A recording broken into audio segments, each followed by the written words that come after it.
ultimate lubricant. Mortis. What's up, guys? It's Frederick Ospo, and I use RSR suspension on all my drift cars. I love RSR. Iyo RSR Ichiban.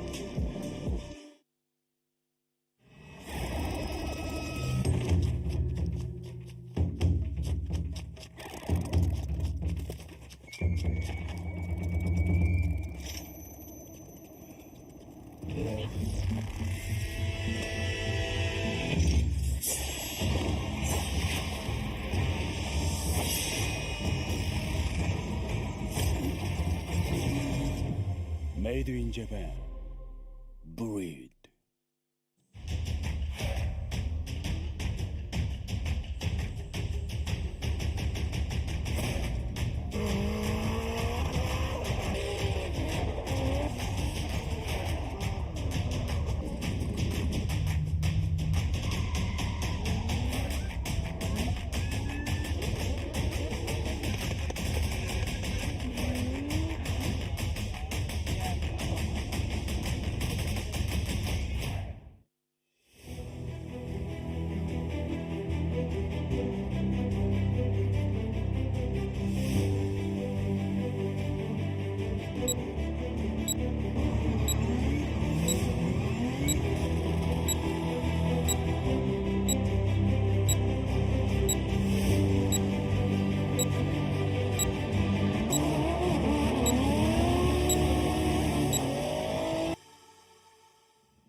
This is it. We finally made it to the main event right here. Round 2 of the 2023 Yokohama Tire presents Formula Drift Japan FDJ2 here at EBISU Circuit West Course in the Fukushima Prefecture. さあいよいよやってまいりました2023年横浜タイヤプレゼンツフォーミュラドリフトジャパン FDJ2 ラウンド2ここ恵比寿サーキットからお届けしてまいりたいと思いますがこれから追走トップ16トーナメントをお届けしてまいりますコース上に各マシンとドライバーが整列しています As you can see we are about to start the top 16 all the drivers and vehicles are lined up on the track さあオープニングセレモニーを始めていきたいと思います国歌斉唱です皆様ご起立ご達望お願いします That's going to be the Japanese national anthem hats off and please stand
皆様ありがとうございました Thank you for that guys and now let's go right into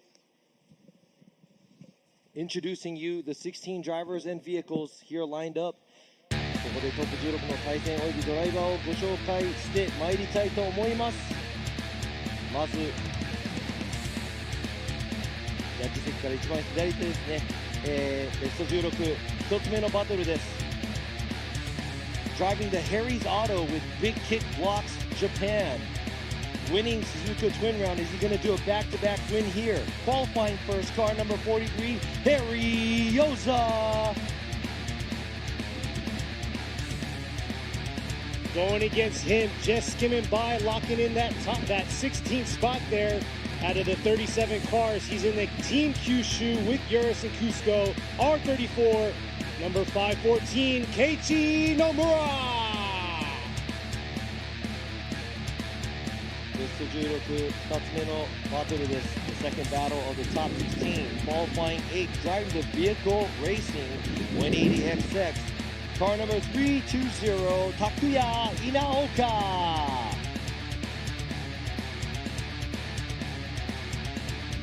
Going against him, he's probably got the oldest car out here, but man, it's a slick-looking car. He's in the RT Factory GZ20 Soarer, number 200, Takashi Futakara.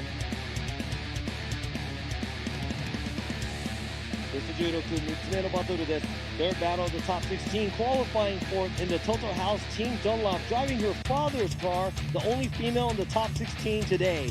Car number 28, Itsuki Fukada.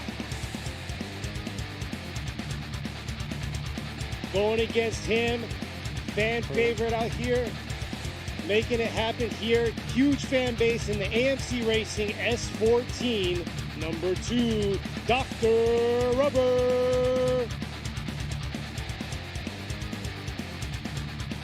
ベスト16、4つ目のバトル、fourth battle of the top 16, driving the samurai style Aristo. Here's another young driver, car number 131, Ryuma.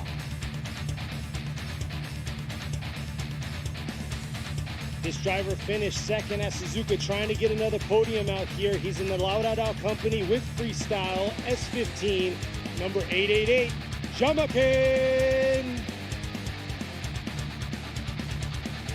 ベスト16、5つ目のバトル。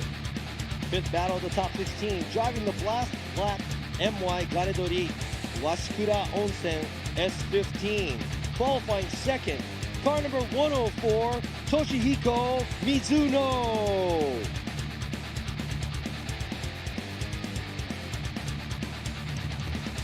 Going against him, it's a very beast of a car right here. It's the Cusco Yokohama with Mad Face 86, number 88, Atsuki Hoshi. ベスト16、6つ目のバトル。Sixth battle of the top 16. Driving the JZX90 looks like 100 by the Mikey Racing with Nambe. Car number 13, Mikey Nakamura.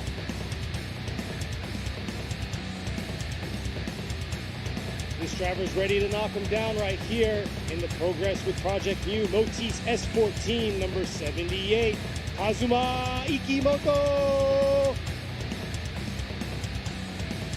ベスト16、7つ目のバトル。Seventh battle of the top 16, driving the JZX90 Mark II. The Project Satsu, Team SHS. Car number 34, Sho Saito.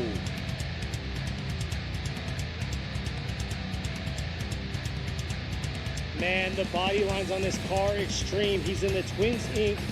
Murata Motors with Tops Racing S15, number 32, Kazuya Ozeki. ベスト16、最後のバトル。Last but not least battle of the top 16, qualifying sixth in the GH Racing HCR32 Skyline. Car number 115, Kyofumi Hamada.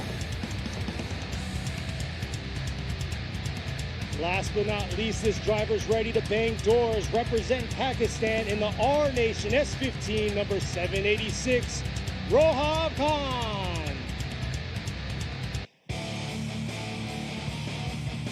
ということで、こちらが昨日の予選、そして今日のベスト16を戦う選手とドライバー、車両の皆様です。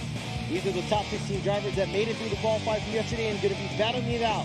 皆様に最高の走りを見せたいと思いますので、皆さん応援のほどよろしくお願いします。Good luck to these drivers and let's get the show started. さあ、ドライバーの皆さんも車両に戻ってベスト16の、用意をしていくと思いますが、looks like they're going to be getting ready for the top 16. Here you are from the drone view. ドローンの映像が上から、流れていますが、各ドライバー車両に乗り込んでエンジンをかけて、去っていきます。They're all leaving the ceremony now, going back to the pit area and the burnout box area to get ready for their battle. Exactly. We had 37 cars yesterday come out for qualify. Only 16 made it, 21 went home. So yeah, this is definitely a slick crew out here ready to go make it happen and show us some heated tandem battles. さあ、今車両がね、用意している間にですね、少しジャッジ席の方ちょっと紹介していきたいと思いますが、Let me go ahead and introduce ourselves here up in the top, the judges stand in a minute. We'll be judging and watching and commentating. We're going to be on the PA and also both in English and Japanese through the live stream. このね、皆様の、にちょっと情報をお届けできるように PA の方、そして、ライブストリーム、英語と日本語の配信を両方行っていきたいと思います。さあ、どんどんとこの16台の車両がコースをゆっくりと、ピットの方まで戻っていきます。Slowly, but surely all the drivers are driving back to the pits through the track to get ready for their battles. Yeah, healthy blend of cars out here. A lot of S chassis, but I like the blend that we have and the combination we have for the FDJ2 drivers. So here we go. To the right of me, this is Kenneth Harris. He's going to be doing the English commentating, and also I will be doing the English commentating and the Japanese commentating and judging. I'm Robbie Nishida. To the left of me, this is Andy Yen, all the way from the U.S. Back here for judging, a veteran judge in the FUS series, and all the way to the left of me is Yoichi Imamura, legendary driver and also a judge for FD Japan. ということでね、ケニー・ハリス、そして私ラビー西田が、日本語と英語の実況を交えて放送していきます。そして、ジャッジの一人でもある私、そして僕の隣にいるアンディ・イエン、アメリカからね、ベテランのジャッジ、16年間アメリカの US の、FD でジャッジをしていたアンディ・イエンも今回来日、そして一番向こうにいらっしゃるのが、今村洋一ジャッジ、もちろんレジェンドドライバーなので、この3人で厳しくジャッジしていきたいと思います。ということでね、僕らの紹介も終わったところで少しコースのお話させていただきたいと思います。Let me go ahead and talk to you about a little about the track. Now we're done introducing ourselves. こちらドローンの映像上から、見えるんですが、Here you go, that's the drone footage from the top. 左上の方がストレート、振り出しポイントですね。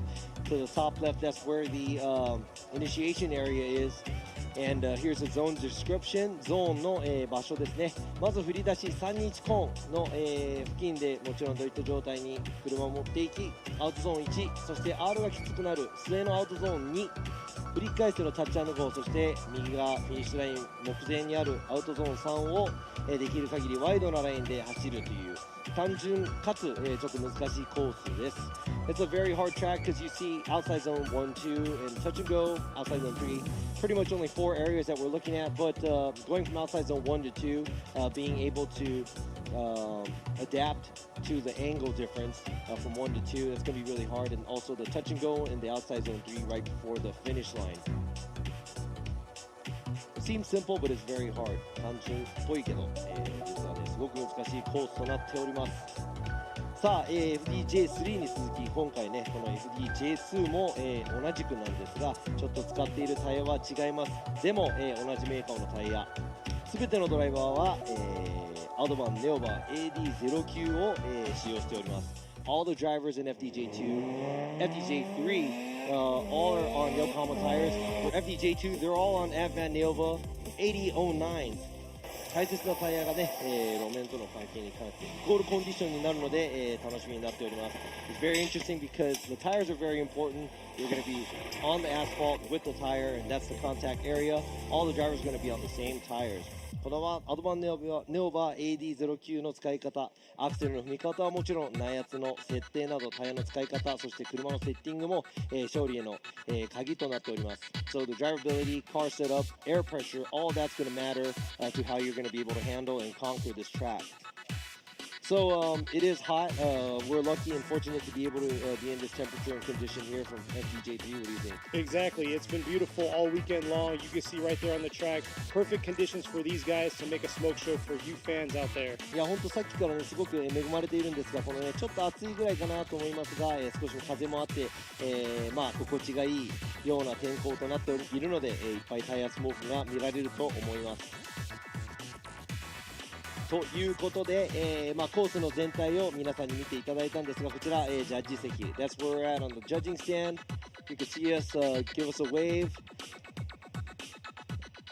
さあコースも見られました。そして、このジャッジ席も、こんな感じで僕らがね生で見れる上にリプレイ、モニターなど多数あるので、厳しく審査していきたいと思います。We'll like to go. We'll be looking very carefully and closely because we'll be seeing the whole track, and we're also able to look at the replays that we have in our screens. さあこの FDJ2、スポンサー企業、紹介していきたいと思います。サポーターとスポンサーの皆様です。So these are the sponsors that make this possible for us to do.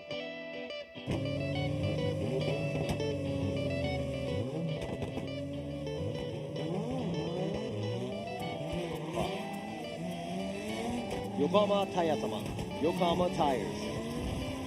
バレンティ様、バレンティ。RSR 様、RSR。モティーズ様、モティーズ。ブリッド様、ブリッド。アライヘルメット様、アライヘルメット。ハミングバード様、ハミングバード。FPV ドローン様、FPV ドローン。で最後にエビスサーキット様、and of course エビスサーキット。以上のスポンサー様のご協力をいただいて、このフォーミュラドリフトジャパン FDJ2 を、開催できております。もちろんね、参加のドライバー、チームの皆様、そしてお越しの、皆様、そしてライブストリームをご覧の皆様も、ご協力本当にありがとうございます。Those are the sponsors that makes this possible for us to be able to have a wonderful event here. And of course, all the drivers and the teams. And those of you who are here in the stands, cheering us on, and you guys there behind the screens watching us on the live stream. Thank you to you all. Exactly. Speaking of live stream, we have the stream up. We're checking out the chats. We're a little about 15 seconds behind y'all. But yeah, we're tuning into y'all out there that can't make it physically to these events. でライブストリームの方でね、チャットがちょっと盛り上がったりとかするので、そちらもこちらで、見ていますので、お越しできなかった方々も、一緒に参加する気分で、スクリーンかじりついてもらいたいなと思います。ということで現在、トップ16の、用意を行っております。ドライバーの、皆様、all the drivers are getting ready for the top 16 about to line up, but let's go ahead and talk about, we just had FDJ3 and now we're into the FDJ2, but let's go ahead and ask, we have a video about asking the drivers about how they feel about the tires. ちょっとね、今ちょっと時間があるので、ドライバーの方々にね、タイヤの感想をちょっと聞いた V があるので、それを見ていきたいと思います。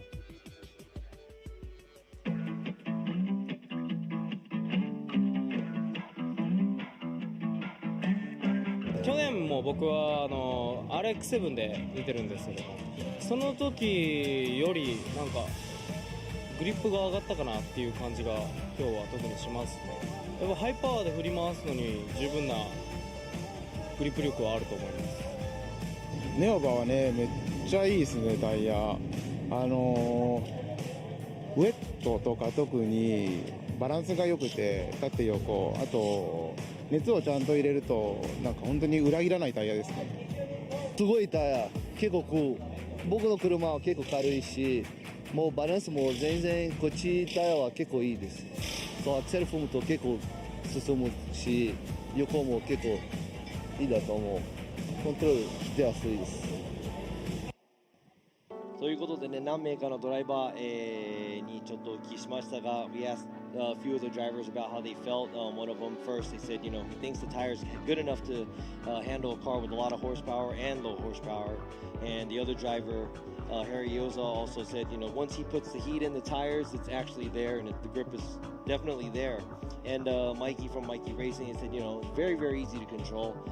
So a lot of these drivers, actually like the tires, and I think it's very balanced. It seems like it's a good tire to be on because even, for FDJ1, the number one qualifier and the winner of the round, Kale Robampera, is also on the same tire, 8009s. ということで今ドライバーの皆さんにもお話聞いたんですが、さすがにやっぱりその全体的にコントロール性がいいのかなという、印象があります。そして、この今 FDJ2 で使用されているタイヤっていうのはなんと前回 FDJ1 そして他のね、横浜タイヤの、FDJ1 のドライバーたちが使っている AD09 と全く同じ、タイヤで前回のそのロバンペラ選手が、予選トップそして優勝した、車両も同じタイヤが履かれているので、コントロール性の凄さっていうのは多分十分に発揮できたんじゃないかなと思います。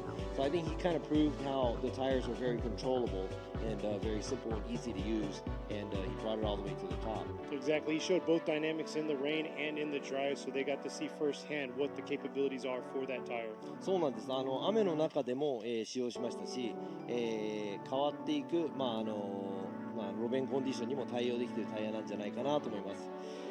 続きましてね、またちょっと時間かかるみたいなので、もう一つちょっとね、ドリフトにも関係してくる英会話の VTR があるので、A little English lesson from us has something to do with drifting. Let's go ahead and check that out. 突然ですが、ケニー・ハリスのワンポイントドリフト英会話講座です。我らがケニー・ハリス君に、ちょっと、ワンポイント英会話レッスンというか。Is the first zone. It's called Outer Zone 1. Outer Zone 1。アウターゾーン1です。さあ、こちらですね、英語で書くとこんな感じなんですが、Say one more time. Outer Zone 1. アウターゾーン1。Outer Zone 1。Here comes a car entering into Outer Zone 1. そして、Initiation. ということで、アウターゾーン1にじゃあ入る前のこのイニシエーションですね。Go ahead and say that in a sentence. In the sentence, coming up into the 3-2-1 cone. Here they are coming in, initiating into outer zone 1. でイニシエイリン、イニシエーションのことなんですが、イニシエーションというのはその振り出し、という意味を、ドリフト用語では表しているので、アウターゾーン1、そしてそのイニシエーション、振り出しからアウターゾーン1に行く、動作をじゃあもう一回ケニーに言ってもらいたいと思います。Alright, one more time from initiation to outer zone 1. All right, here they are coming into 3-2-1 cone, initiating into outer zone 1. という感じで321のコーン来ました。イニシエーションをしながらアウターゾーン1に向かっていますという、感じでドリフト FD 見ながら英語の勉強になると思いますので、楽しんでみてください。 Thank you, ケニー。ケニーとラビーの英会話レッスンということでですね、ここスゴーラウンドにやってきましたが、あれThank you, Kenny. You're welcome. Yeah, You're so excited. no comment. ということで、両方の解説をお聞きしながら、楽しんでもらいたいと思いますが、さあ用意ができたみたいです。トップ16始めていきたいと思います。 Let's start。 2023年横浜タイヤプレゼンツフォーミュラードリフトジャパン FDJ2 Round 2恵比寿サーキットトップ16トーナメントスタートです。All right, here we are. We have Harry Yoza at the line, going to be in the lead, while we have Kenichi Nomura ready to go in the chase. さあ先行はゼッケン43番与座ハリー選手 Harry's Auto with Big Kid Blocks Japan 対するは遠いゼッケン514野村圭一選手 Team 九州ユーラス and Cusco. All right, starting us off right here. Here he is coming in. Harry in the lead, bringing it back around. Nomura trying to hang on there, keep that close proximity through out of zone 2 right there, bringing it back around through the touch and go. Nice job by both drivers into the finish here. And what a way to start out, making it hard for these judges. ちょっと目立った部分は、先行の与座選手が少しアウトゾーン2で、タイヤが1、2脱したのかなというところ。Looks like Yoza dipping a couple of tires maybe at the outside zone 2 area right here. そうですね、2脱ぐらいですね。うまく、野村選手も後ろからまとめてきた、いい、距離にいると思います。与座ハリー選手、タッチアンドゴーのところでもちょっと1本タイヤ出てしまったのかな。Looks like Yoza also dips the tire at the touch and go area, but overall runs a very outline and looks like it's a very good chase and lead by both the drivers. So it really depends on how things are going to happen when they switch places. 先行でも、ちょっと大きめなラインですが、後追いの、ポジション、そして先行のポジション、なかなか、いい追走だったのではないかなと思いますが、入れ替えるまでどういう人分かりません。なので今度は、野村選手が先行、与座選手が後追いとなります。So this time around, Nomura is going to be in the lead while Yoza is going to be in the chase. R32 versus R34. さあ R34 スカイライン対 R32 スカイライン。前回の、鈴鹿ツインラウンドは、見事優勝した与座選手です。Yoza winning the first round. Yeah, is he going to be able to hang on? We'll see here. He'll have to keep that close proximity being in this chase. But at the same time, Nomura's got to throw down a solid lead run. And here he is, throwing down into outer zone 1. Nice job, but like I said, Yoza closing that proximity early on into that outer zone 1, bringing it back around through this outer zone 2 here. Nomura doing a good job in each of the zones. Oh! Looks like he's coming in real hot right there through the finish. Got me on the edge into that outer zone 3. さあ今度は野村選手先行でアウトゾーン1、アウトゾーン2、素晴らしいアウトゾーンの寄せ方。ちょっと車を縦にしてタッチアンドコーンも見事に通過。アウトゾーン3、ちょっと、ラインがちっちゃいかなというところ。その後ろを与座選手接近して後ろにつこうとしています。Yoza trying to play catch up, but stays within good proximity. It looks like the distance between both of the cars doesn't really change, and it looks like there's very small mistakes that we do have to see between these two vehicles. いやー、これは本当にお互いの小さなミスを、見ていって審査するようなすごくベスト16の1戦目高度な戦い、になっております。We'll see here the live chat screaming out one more time, but let's see what the judges are finally going to say. さあジャッジ、3名どういった All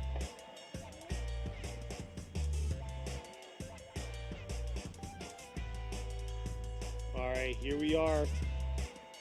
Yen's gonna go with going left. Nishida's going left, and Imamura's going with a one more sign. So Kenichi Nomura is gonna get the win and move on to the grade 8. さあ今回、見事勝ち上がったのはなんと予選1位の與座選手を倒しゼッケン514野村圭一選手勝ち上がりおめでとうございます。 Wow, Nomura takes out Gyoza, and I think I see why I almost went the one more time. 僕もねワンモアに行くところだったんですが、ちょっとやっぱり與座選手の脱輪が目立ったというところ、與座選手の、ね、後追いもすごく良かったんですが、ここは本当に近いんですがワンモアではなく、今回は野村選手が勝ち上がるということです。おめでとうございます。 Wow, that's yeah, I mean that I did not expect that. Yeah, Nomura had a very clean lead run, and that's what, summed it up pretty much. いやそのね先行の走りも結構クリーンにまとめられた野村選手がいたので、ここは本当に前回勝って今回予選1位だった與座選手は無念のベスト16敗退となってしまいました。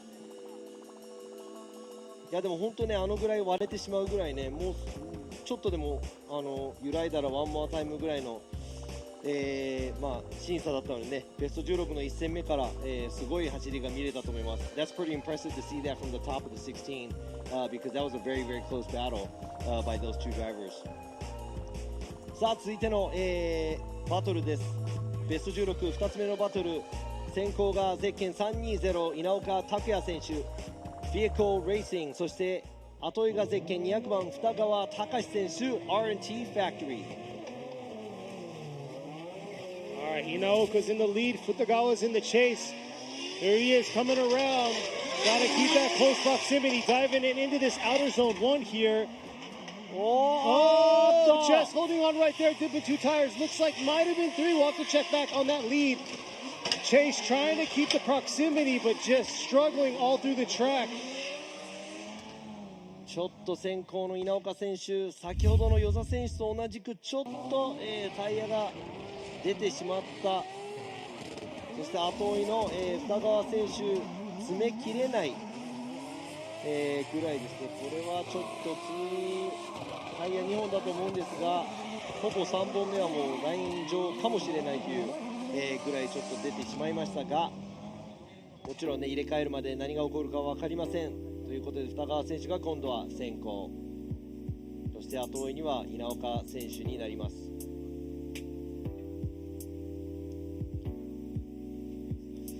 ちょっと今、この上から見る映像でもそうなんですが、もしかしたらこれは先行3本という、これは3本なのかもしれない。 That might be 3 tires off for the lead car。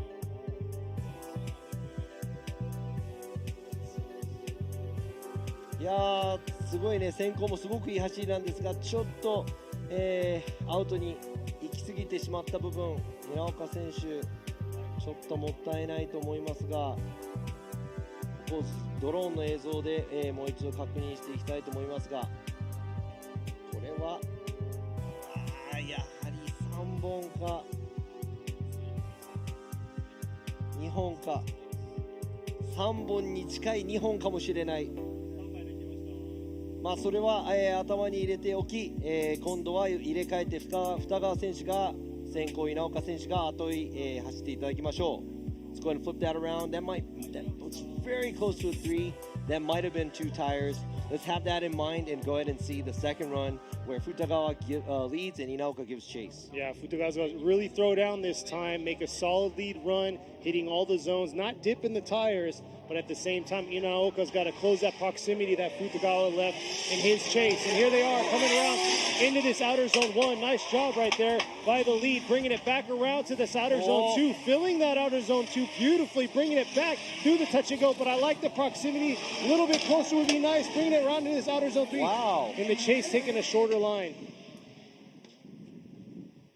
これは二川選手の先行、結構いい走りでしたね。That was a pretty good lead by Futagawa, keeping it within the track.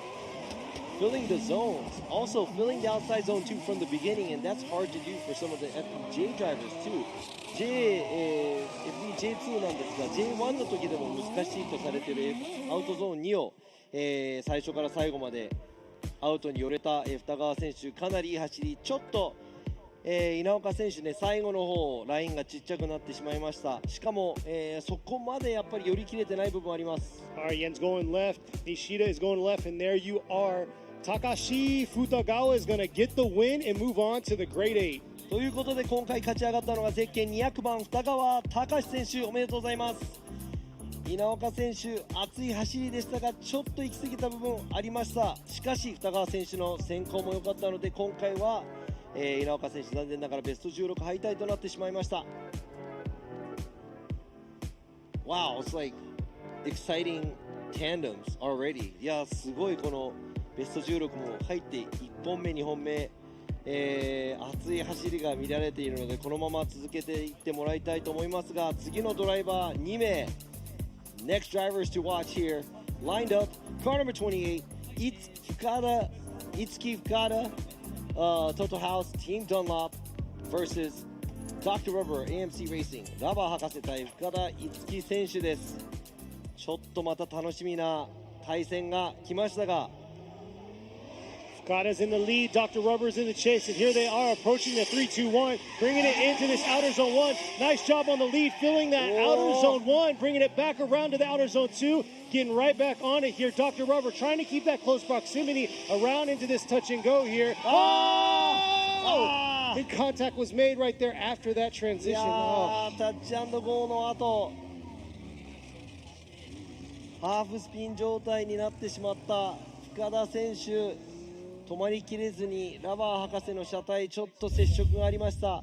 Let's go ahead and check out the replay. It looks like she half spun and Dr. Rubber pretty much had nowhere to go. Let's go ahead and check out the replay.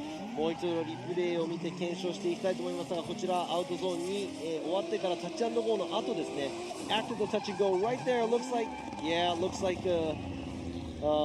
Fukada overspun the vehicle and Dr. Rubber had nowhere to go. 今のは多分深田選手ちょっと角度つけすぎてスピン状態になったところ、ラバー博士が行き場がない状態でちょっと接触がありました。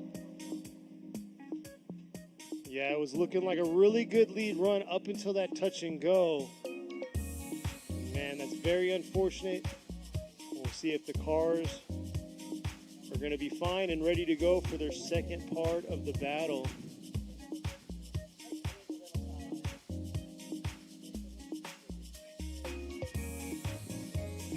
Like Robbie was saying, the lead is at fault here with rotating the car. そうですね、今先行の車両がちょっと接触を招いたということで、先行の車両深田選手がもし車のチェック、修理をしたい場合は自らの5分間ルール、を使用しなければいけません。そして、後追いである、ラバー博士の、もし車をチェックしなきゃいけない場合は、無条件で10分間は与えられます。So it looks like Fukada is going to have to use her competition timeout if she wants to check her car out. Dr. Rubber actually has 10 minutes to be able to check his car if he wants to. I don't think I'm not sure if there's any suspension damage. 足回りのダメージとかそういうのがなければ、ボディだけちょっと、テーピングなどで言ってもらいたいと思いますが、ここで、ラバー博士の車両は、10分、ちょっと車を戻ってチェックするみたいです。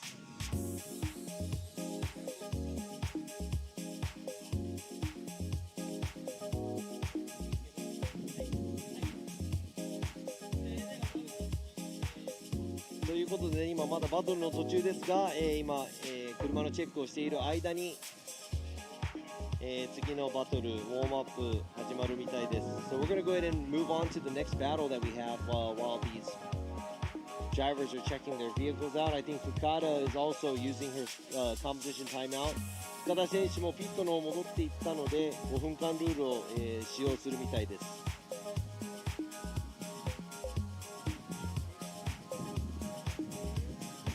なので、今ですね、画像に映っているのがラバー博士の車両。There's Dr. Rubber's car right there. This is the third battle that we're having in the top 16 right now of the 2023 FDJ2. Here you go, round 2 at EBISU circuit. でね、この5分間ルール、そして10分間のこのね、ぶつかった、修理っていうのは、まあ、その接触の修理のみなので、他のセッティングを変更したりとか、他の修理をできるということではないので、そこも今ね、テックの皆さんが、車検員の皆さんがね、チェックをしていると思います。So, the competition timeout and this 10-minute rule doesn't mean that you could change settings, do anything to your car that's going to change the performance of the vehicle. It's just strictly to fix your car from the collision.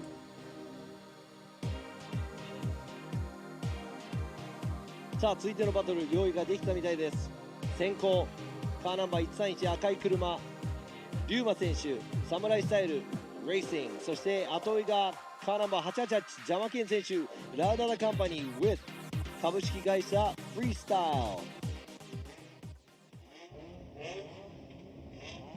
ル。Ryuma in the Aristo in the lead, while you have Jamaken in the S15. Jamaken, very experienced driver here.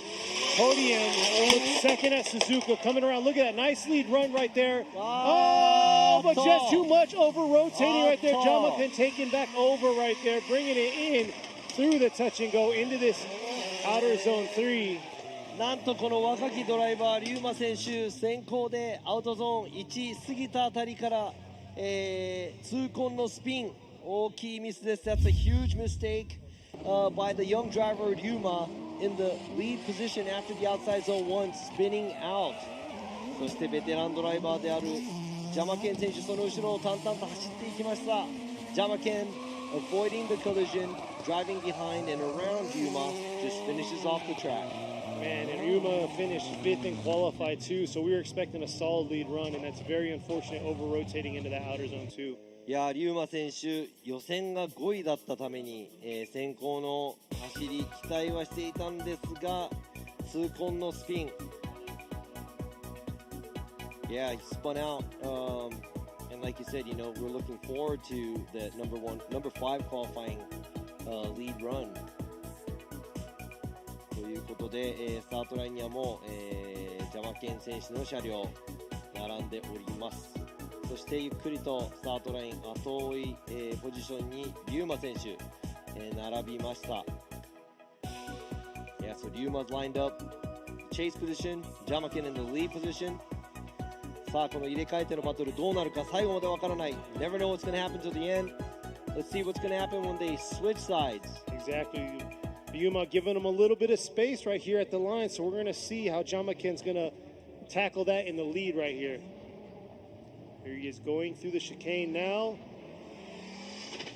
Getting on it into this 3-2-1.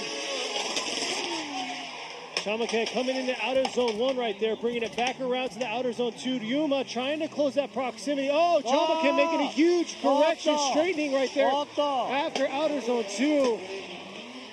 なんと And things are not looking good. 何かトラブルがあったのかな。ストレートでもちょっとパイピング抜け見てなんか変な音が、ジャマケンの車ここですね、ストレートでしましたが、振り出しもちょっと、いやー、これは両者とも先行でミスということで、もうこれは結果は分かっていると思います。I know you probably know what's going to happen now because both drivers made a mistake in the lead position. It sounds like Jamaken's car actually had some kind of problem on the straight because his car sounded a little weird when he was driving on the straight. Yeah, and he's usually very aggressive, and he takes it in real hot into that first outer zone 1, but unfortunately you saw how he's slowing down approaching the 3-2-1. そうなんです。普段はね、ジャマケン選手アグレッシブな走りなんですが、アウトゾーン1、行くところアグレッシブには走っていませんでした。ということで、all right, looks like right there you see it, like Robbie said, it's going to be a one more time battle between these two drivers. さあ、この両者ワンモアタイムです。お互いもう一本、走っていただきましょう。これは、最初にミスをした龍馬選手、ちょっと命拾いしたかなというところですが、ジャマケン選手も何かトラブルを抱えているかもしれない。I mean, I'd have to say, that was somebody's looking down for Yuma, looking out for him, because that was kind of lucky that the mistake happened. And also, never know what's going to happen with Jamaken's car. Yeah, hopefully Jamaken's everything's car is okay, yeah. mechanically right on it. So looks like the next two drivers are pulling up to the line. We're going to be jumping to the right side of the bracket now.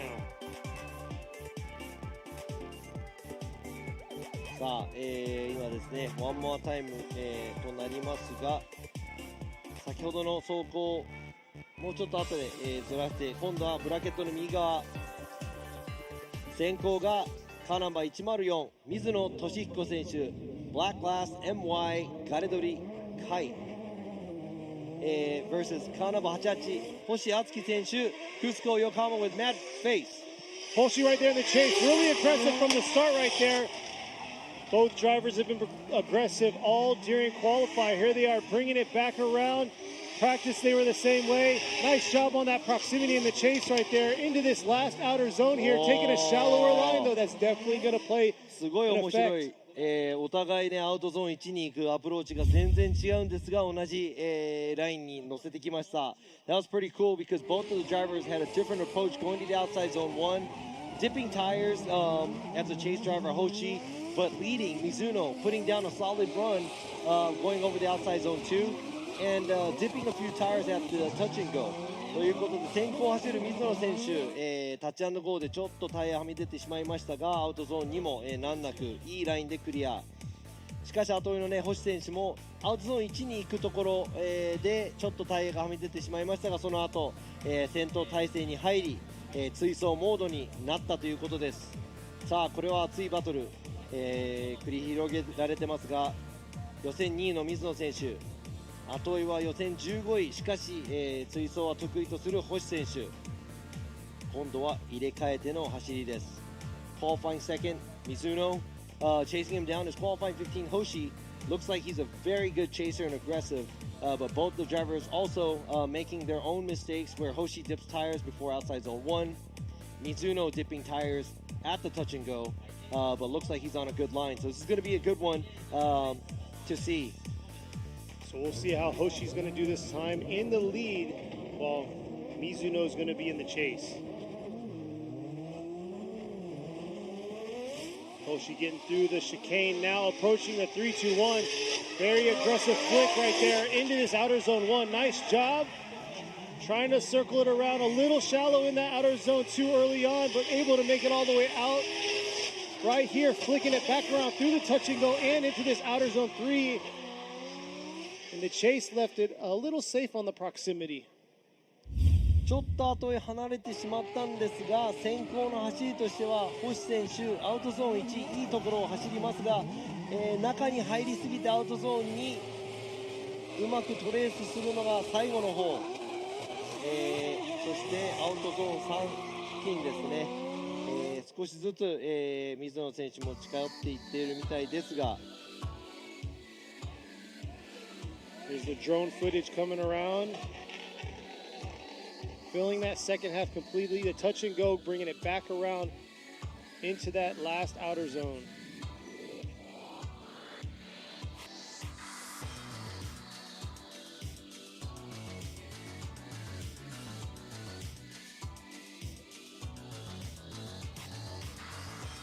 So we'll see, the judges are getting everything together here. See who's going to move on the right side of the bracket. Who's going to be the first one to move on? Here we are. Yen is going to go with a one more time. Nishida is going to go with a one more time. So there you are. We're going to see another one more time battle between these two. And Imamura is going left. さあ、熱いバトル続きますが、こちらもワンモアタイムとなりました。しかし、全1ではなく2-1で、ワンモア、そして、今村ジャッジは、星選手ということです。星選手もね、後追いの方もうちょっと近かったですし、ちょっとアウトゾーンに寄り切れない部分ありました。そして水野選手もね、細かいミスいろいろと起こっていましたが、今回は2-1でone more timeということです。Both the drivers making equal amount of mistakes and maybe a little bit more to Imamura's eyes, but we're going to go in with the one more time to see who's going to make it into the grade 8. さあ続いて、先ほどの、ね、接触があったバトルですが、今度は、ラバー博士が先行 AMC レーシング、後追いがカーナンバー28深田樹選手トートハウスティームトンナップ。 So this is the second half of that battle. The contact was made whenever Fukada was in the lead against Dr. Rubber. But this time, Dr. Rubber is in the lead this time. Going through the chicane now, approaching the 3-2-1. There he is. Getting out to this outer zone, leaving a little early. Fukada right there, right behind in the chase. Oh, but not able to hang on. Real shallow in outer zone 2. Dr. Rubber bringing it back around and shallow in that last outer zone. ちょっとラバー博士アウトゾーン1を、に入っていくエリアでですね、ここからちょっと減速アウトゾーン2に、体勢を綺麗な体勢ではなく、アウトをちょっと売り切れない部分がありましたが、やはり先ほどね、今入れ替えてのバトルなんですが、先ほどの先行の深田選手のミスが大きい、そして後追いでもちょっとアウトゾーン1から2に行く部分で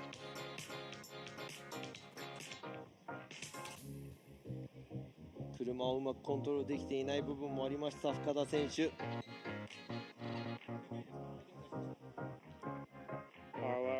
Here's the results for these two drivers.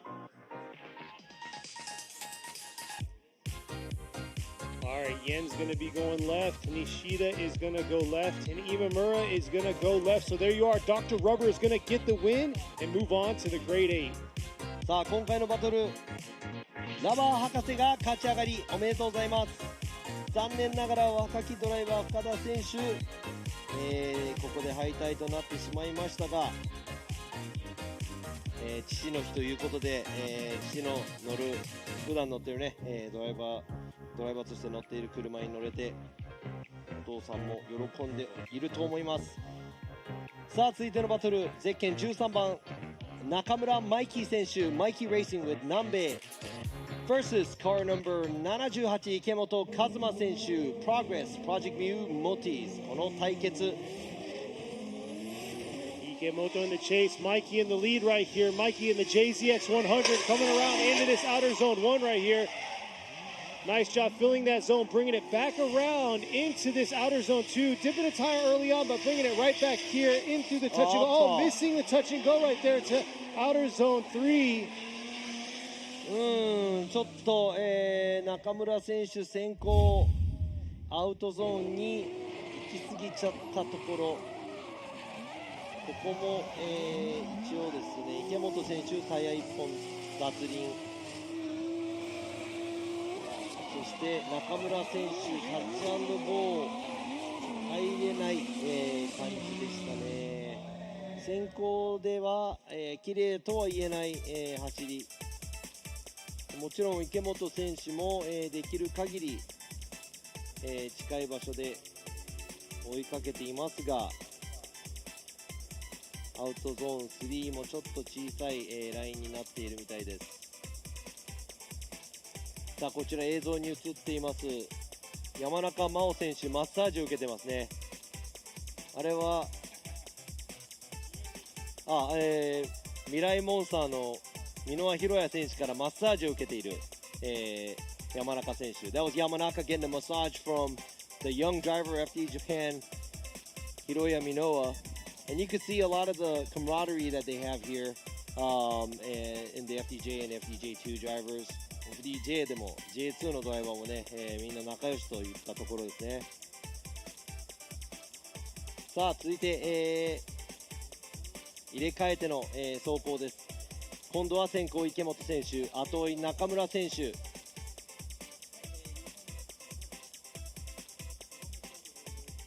2本目スタートするところです。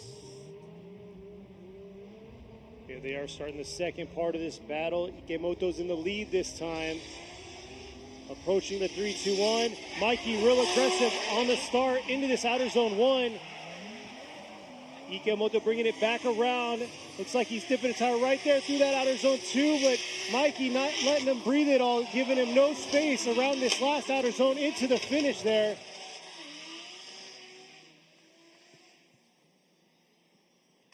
やー、マイキー選手後ろで頑張って食らいつきますが、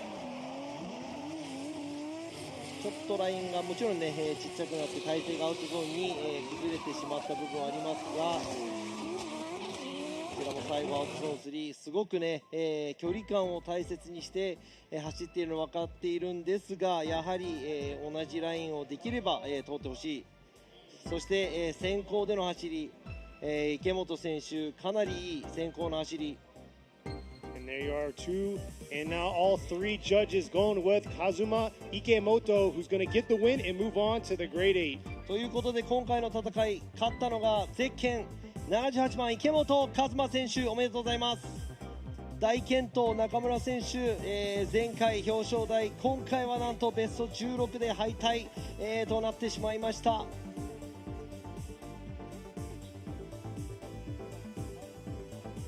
ということで、続いてのバトル、ベスト16のまだねワンモアタイムもありますし、いくつかバトルありますが、続いてのバトルいってみましょう。ゼッケン34番斉藤翔選手、プロジェクトサッツ Team SHS、対するはゼッケン32番大関和也選手、Twins Inc 村田モータース with Tops Racing。Saito in the lead in the JZX90 going against Ozeki. Looks like we have a pylon touch right there.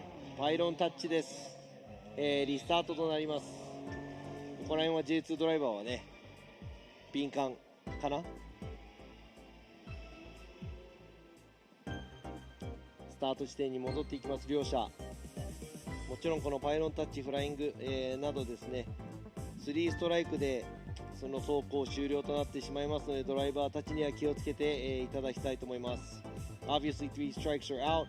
You're going to be switching places, so you want to make sure that you don't make too many mistakes here, touching pylons and also jumping the light.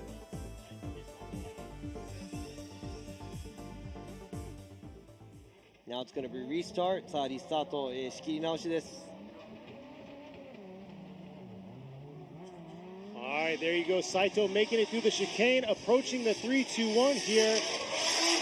Nice shot, nice aggressive approach into the outer zone 1. Oh, just getting it right there around this outer zone 2. Looks like no proximity is being made. Back around to this last outer zone, and the chase was struggling behind him. 淡々といい走りで先行走っていきました斉藤選手。ラインをうまくトレースできていったと思いますが、その後ろちょっと大関選手ラインが外れてしまいアウトゾーン1付近から離脱、そしてアウトゾーンに、ほぼまっすぐになり、アウトゾーンに埋められず、アウトゾーン3も、すごいちっちゃいラインで、後を追っていきます。こちらドローンの映像です。 Looking at the drone footage, it's very obvious to see how smaller the line is that Ozeki is taking. ドローンだとすごく分かりやすいんですが、この、大関選手の後ろのラインがやはりすごく小さい、感じですね。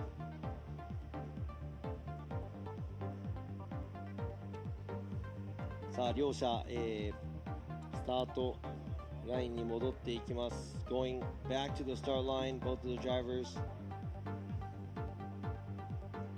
Now it looks like Saito is going to be giving chase and Ozeki leading.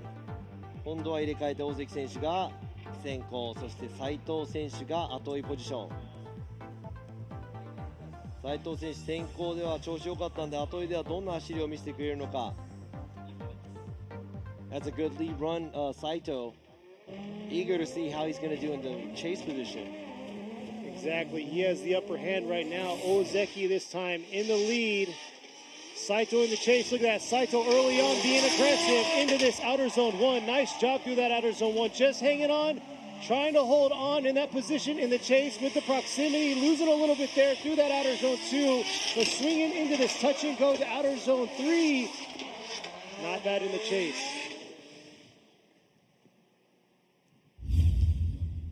さあ戻ってはないんですが、ちょっと、斉藤選手も大関選手と同じエリアで同じような動きになってしまいましたが、大関選手先行でタイヤ、出てしまいまして、アウトゾーンにも 100% うまく埋められなかったんですが、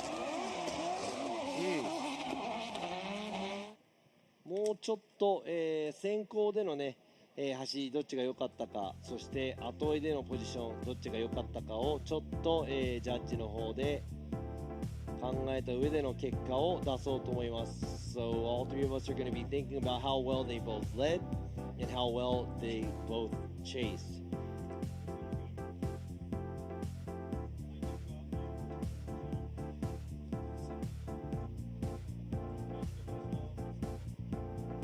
という感じで結果が、出たみたいです。So if you have a verdict. Alright, Yen's going to be going to the right. You got Nishida going right, and Imamura is going to be going right. So Shoal Saito is going to get the win and move on to the grade 8. ということで、今回勝ち上がったのがゼッケン34番斉藤翔選手、おめでとうございます。大関選手も、ちょっと脱輪が目立ったんですが、健闘むなしくベスト16で、今回残念ながら敗退となります。さあ先ほどの、左下のブラケットにあります、バトルですね、ワンマータイムとなりました。この2台のドライバー、ゼッケン131龍馬選手サムライスタイルレーシング対、ゼッケン888ジャマケン選手ラダダカンパニー with 株式会社フリースタイル。Alright, we're back to the left side of the bracket to close this up on this left side. Here they are coming down the strip. You got Yuma in the lead right here. Jamaken in the chase. Looks like Jamaken's doing good in that chase right now. And Yuma was able to collect himself on that outer zone 2, bringing it back around through this touch and go. Nice job into this outer zone 3 with a strong finish. And it looks like Jamaken's car is, collecting itself and making it better. 今の両者、もちろんね小さなミスありますが、なかなかいい走り、先行の龍馬選手アウトゾーンギリギリ、そして後追いの、ジャマケン選手ももちろん同じラインに乗ってちょっと角度は、少ないものの近い距離で同じラインを、トレースしていった模様です。さあこちらドローンの映像でも確認できますが、同じところを通っていく2台の車両、距離感はつまらないもののいい距離感、でジャマケン選手追尾しております。Not getting any closer, but keeping the proximity that he has from start to end as a chase driver there, Jamaken, and in the lead position, Ryuma doing a pretty good job filling the zones. Obviously, a tire off there, maybe a tire off at the outside zone 3. ちょっと今ね、タッチ&ゴー、そしてアウトゾーン3でも1本タイヤが出てしまったのかなというところですが、龍馬選手、今度は後追い、そして、先行がジャマケン選手。Jamaken in the lead. Yuma is going to give chase.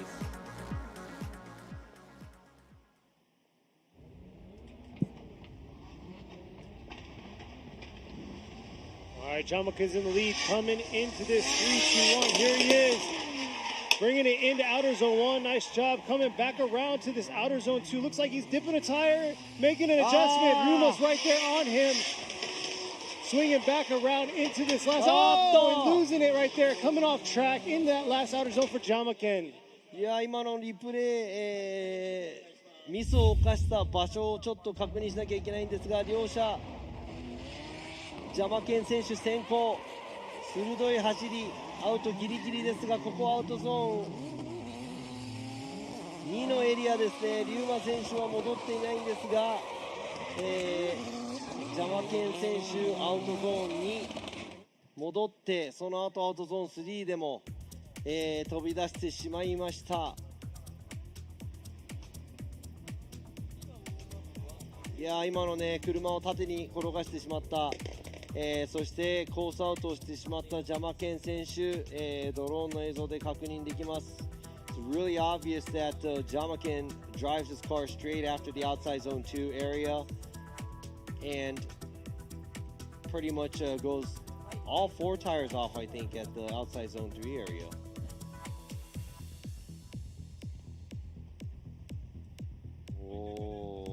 なんと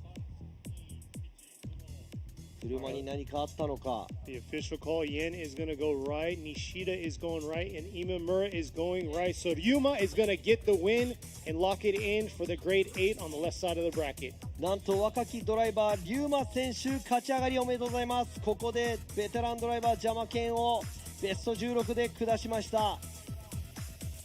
ジャマケン選手もいい勢いで走りましたが、ちょっと、リューマ選手に、勝てなかったみたいです。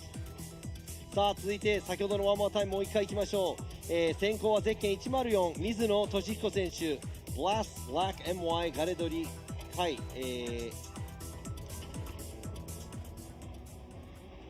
橋倉温泉対するはゼッケン88星敦樹選手クスコ横浜 with Matt Once again, Hoshi doing an aggressive job on that chase right there. Dipping 2 tires right there, but just hanging on into the track, bringing it back around.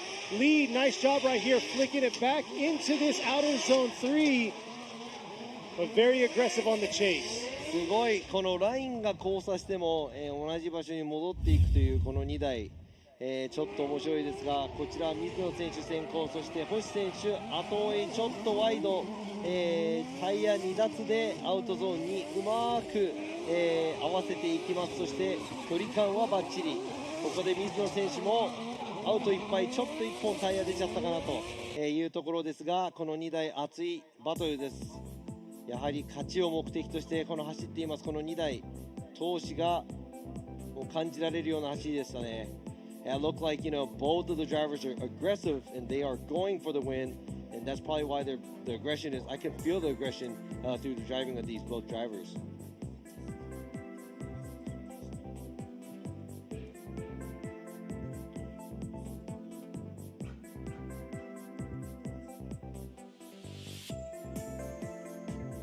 Drivers pulling back around. Hoshi's going to be in the lead this time, while Mizuno is going to be in the chase.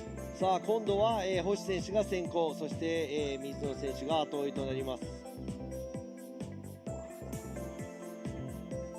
さあ馬力差は100馬力、80キロほどの重量差、100 horsepower difference, 80 kilograms heavier on the F15. All right, here they are this time, both taking a different approach here. Into the 3-2-1 into outer zone 1. A little shallow there by the lead, but look at the chase right there, right on his door, bringing it back around in this outer zone 2. Yeah, not looking good. 星選手 Losing it after outer zone 2, straightening up into that touch and go. わあ星選手アウトゾーンに、付近からまっすぐ走ってしまった。何かトラブルなのか。水野選手アウトゾーン1、ちょっと小さいライン、しかしここからですね、アウトゾーンに繰り返せず、星選手残念ながらまっすぐ走らせてしまいました。 All right, Yen going right, Ishida going right, and Imamura, there you go. Toshihiko Mizuno is going to get the win and move on to the Grade 8. ということで、今回の戦いゼッケン104水野俊彦選手勝ち上がりおめでとうございます。なんと何かのトラブルに、見舞われたのか、星選手ここで残念ながら敗退となってしまいました。残念。 That's too bad to see. It looks like he had some kind of mechanical issue, and wasn't able to finish the track the way he was imaging, I believe. Yeah, he had a phenomenal chase, but unfortunately it all comes down to making the lead also. さあいよいよ、ベスト16最後のバトルになります。先行はカーナンバー115浜田清文選手 GH レーシング、その後ろを、走るのがゼッケン786ロハブ・カーン選手 R Nation. All right, the last battle of the top 16. Who's going to fill that last spot? Two aggressive drivers, and here they are coming around. Hamada's in the lead. Rohab's in the chase, bringing it back around. Rohab taking a little bit of a shallower line there through that outer zone 2. Hamada trying to stay in it right here through the touch and go into that outer zone 3. Rohab giving him all. ロハブ選手アウトゾーン2でもちょっとハンドル戻してしまったんですが、ダメ押しでフィニッシュライン付近スピンしてしまいました。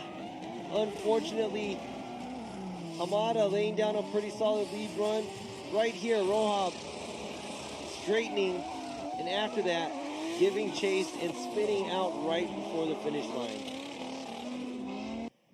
浜田選手先行ではね、かなりいい走りをしているんですが、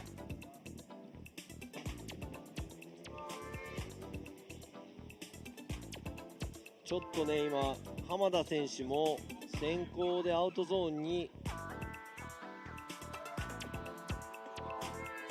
We'll have to check that replay out one more time.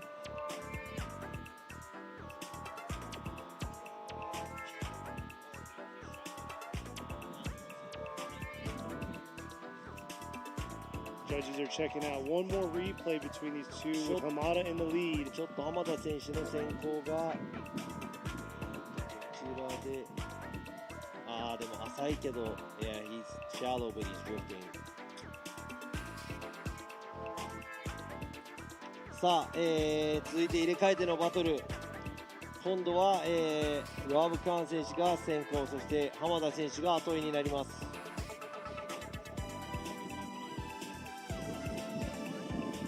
All right, this time Rohab's going to be leading Hamada. Going to have to have a clean, solid lead run here, coming through the chicane now. Rohab's putting it all out there here into this outer zone one, filling outer zone one. Nice job, Hamada closing in on him here into this outer zone two, bringing it back around into this touch and go. Nice job through that final zone. いやー、ロハブ選手先行で角度いっぱいアウトゾーン1通過しますが、ちょっと深いところアウトゾーン2の先の方を走れませんでしたが、その後素晴らしい走りで、フィニッシュライン越えていきます。そして浜田選手冷静に、ラインをトレースしていきまして、いい距離感で後をついていきます。さあAll right, Yen's going right, Nishida is going to be going right, and Imamura is going right. So Kiyofumi Hamada is going to get that last spot to the grade 8. ということで、ベスト8進出、ゼッケン115浜田清文選手おめでとうございます。残念ながら、大健闘の末、今回はベスト16敗退となってしまいました。ロハブ・カーン選手、角度いっぱいで元気な走りだったんですが、今回は及ばず。ということで、ベスト8進出のドライバーが全てここで決まりました。ベスト8、1戦目が二川選手対野村選手、2戦目が龍馬選手対、ラバ博士、3つ目が水野選手対池本選手、そして最後が斉藤選手対浜田選手となります。ベスト8にね行く前に、before we get into the top, or sorry, the grade 8, we're going to take a short break ということでね、一旦コマーシャルに行きたいと思います。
What's up, guys? It's Frederick Galspo, and I use RSR suspension on all my drift cars.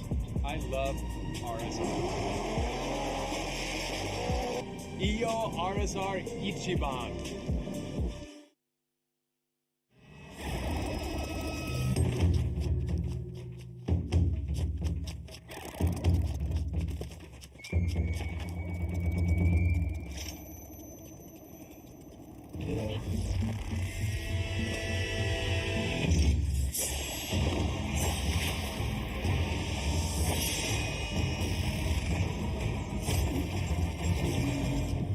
Made in Japan. Breed.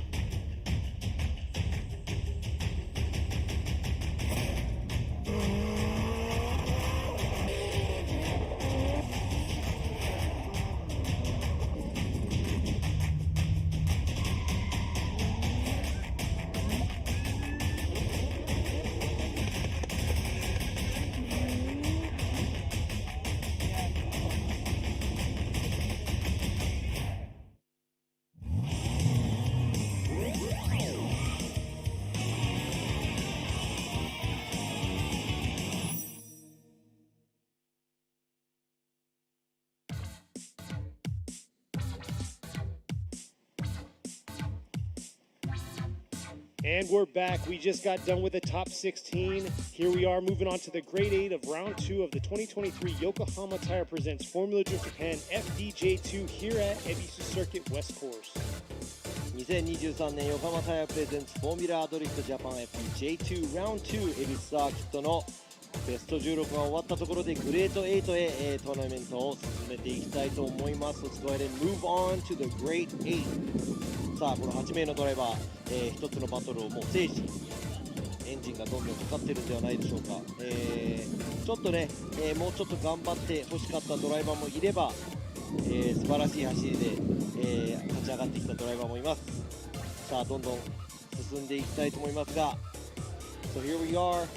Some of the battles were really great. Some of them could have been better, but let's go ahead and see some hot, exciting battles here. さあ先行ゼッケン200番二川選手 R&T ファクトリー対するはチーム九州ユーラ戦クスコの野村選手 Nomura coming around in that chase, trying to close that proximity to Futagawa, but Futagawa dipping the tire right there into that outer zone 2. Bringing it back around into this outer zone 3. Oh, just hanging on into that finish. ちょっと二川選手2箇所、大きなミスを起こしてしまいましたが That's two major mistakes made by Futagawa. Falling back right here a little bit in the tire out for Nomura. 2 tires off at the outside zone 2 area for Futagawa. And maybe half a tire there, but right there almost a stall there at the outside zone 3. でね、二川選手、タイヤ2脱アウトゾーン2の方でしてしまいましたが、その後もちょっとアウトゾーン3の、付近で角度をつけすぎたのか、ここですね、1回スローダウンする感じになります。その後、野村選手後ろでは、アウトゾーン2付近からじわじわと、接近していきましたが、ちょっと浅めな角度でしたが、うまく、合わせていったんではないでしょうか。Looks like Nomura was able to control his vehicle behind the tricky moves that Futagawa had around the areas. Got a little closer at outside zone 2. Looking forward to seeing what's going to happen now. 今度は野村選手が先行、そして後追いがゼッケン200番二川隆選手。Nomura this time in the lead. Futagawa in the chase. Here they are approaching the outer zone 1. Getting into that zone, looks like about a tire dip there. Swing it back around into the outer zone 2. Trying to stay on it through this touch and go. Futagawa being a little safe with the proximity throughout the course. Not closing in as much as we thought he would. さあ野村選手先行で熱い走り、ちょっと、タイヤが脱輪する部分、ここですね、アウトゾーン1では1本、そしてアウトゾーン2でも1本、しかし、ラインいっぱいいっぱいに走っています。タッチアンドゴーもちょっとワイドに走っていますね。で二川選手も、距離を縮めることなく、同じような距離をずっと最初から最後まで保つ感じですね。アウトゾーンにもちょっとアウトまで、いけない形。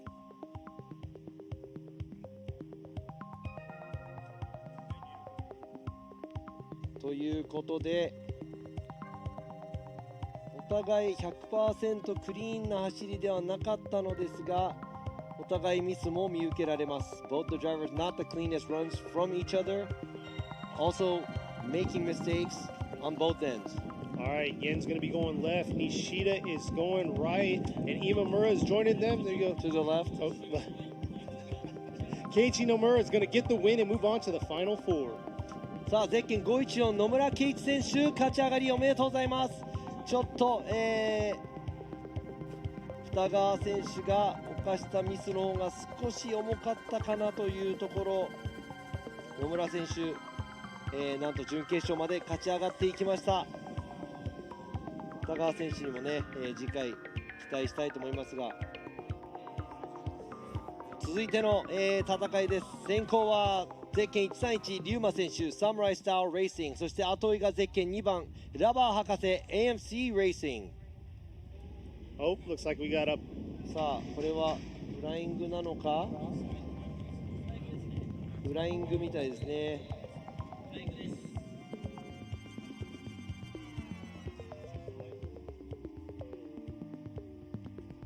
So looks like Ryuma jumped the light, so we're going to go back and have a restart. もう一度、仕切り直しということですね。ちなみに、ケニーは左と右を分かっていなかったですね。My eyes Looks were like closed. Kenny didn't know right from left. My eyes were closed. So very basic stuff. Now there's a lot of things going on over here, a lot of things to read, and also, you know, so you're going to have to bear with us. ちょっとね、アナウンスの方もすごくね、いろいろ読んだりとかしなきゃいけないんで、大変な部分もありますが、さあ We were playing that off, but here we are. Ruma's going to be in the lead while Dr. Rubber's going to be in the chase. ということで、仕切り直し、リュウマ選手先行、そしてラバー博士後追いです。さあ今回はクリーンなスタート。All right, here we are, starting the battle off. Yuma coming around into this outer zone one. Dr. Rubber struggling right there early on. Not sure what's going on. Yuma doing his thing. Divot 2, looks like 3 tires there through outer zone 2. Real shallow through that last zone. So that's a double zero. Yeah. さあ、両者走りきれませんでした。今の走行、先行のリュウマ選手、3奪アウトゾーンに、そして後追いのラバー博士選手、なんか今クラッチを蹴る音がすごくしましたが、That's a lot of clutch kicks。このリュウマ選手もアウトゾーン2で3奪、そしてラバー博士まっすぐ走ってしまいましたので、お互いトラブルなのかミスなのか、これはお互いまあ単走だと0点ということになりますね。That's an incomplete from both cars, so hopefully they can get things squared out. 車にトラブルがあるのか、それかただ単にミスが起こったのか。I mean, it sounded like a lot of clutch kicks when one of the cars was driving through. Yeah, he's slowly making it back to the line now.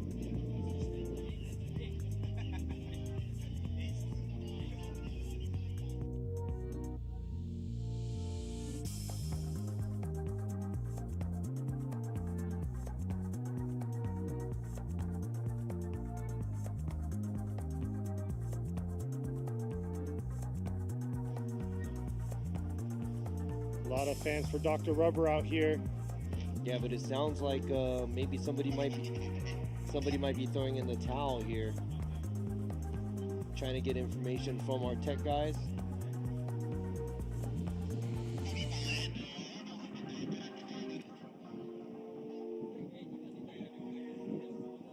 Man, so that's a drivetrain issue by Dr. Rubber, and that's gonna be he's gonna throw in the towel and he's out. ということで、なんと残念ながら、駆動系トラブルでラバー博士がリタイア宣告、リタイアということです。残念ながらラバー博士リタイアということで、リューマ選手はここで、バイランですね、一人で、車が、リタイアした相手に対してね、自分も車が壊れてたらダメなので、こういう場合、リタイアした相手に自分の車は大丈夫というアピールということでバイランを、していただきます。ということで、looks like it's going to be Ryuma's bye run just to appeal that his car is okay, even though Dr. Rubber is throwing in the towel.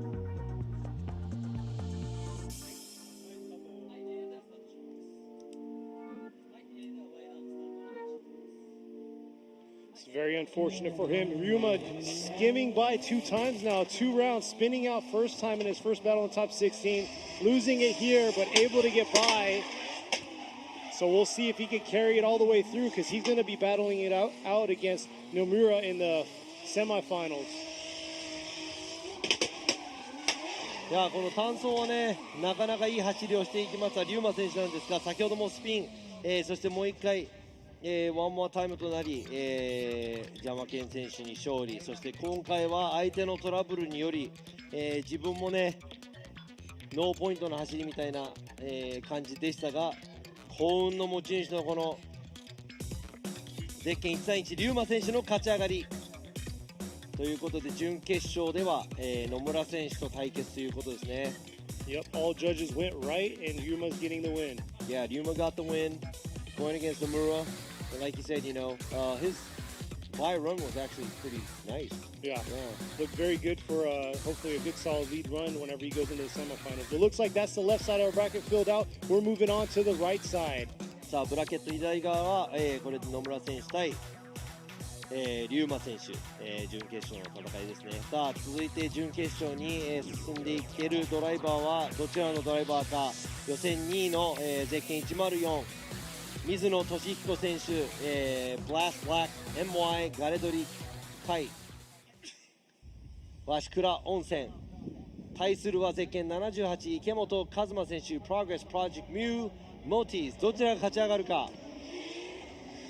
Ikemoto in the chase right here. Mizuno been very aggressive all day long, bringing it back around. Oh, just hanging on right there, right before the outer zone 2, but Ikemoto unable to hang on. And there he is finishing his lead run right here, wrapping it around into this last outer zone. なんと後追いの池本選手、アウトゾーン1を通った後、大きなミス、ハーフスピン。The half spin by Ikemoto doesn't initiate fully when he was initiating. It had to add angle. Kind of came to a half spin after the outside zone 1. そして前を淡々と走る、予選2位通過の、ゼッケン104水野俊彦選手です。Yeah, it looks like Mizuno cleaned up his lead run, not dipping any tires in those zones, because before he was dipping tires in the touch and go in all the other zones. そうなんです。水野選手も、先ほどから打って変わってちゃんとねタイヤが脱輪しないように、ちょっと1のアウト終わってから出てしまったかな。なんですが、なんとか綺麗に、車体をコース内に置いて走れるように、先行の走りをしました。さあ今度は入れ替えて池本選手が先行、水野選手が後追いです。入れ替えてこのバトルが終わるまで最後までわからないので、今度はどんな展開になっていくのか。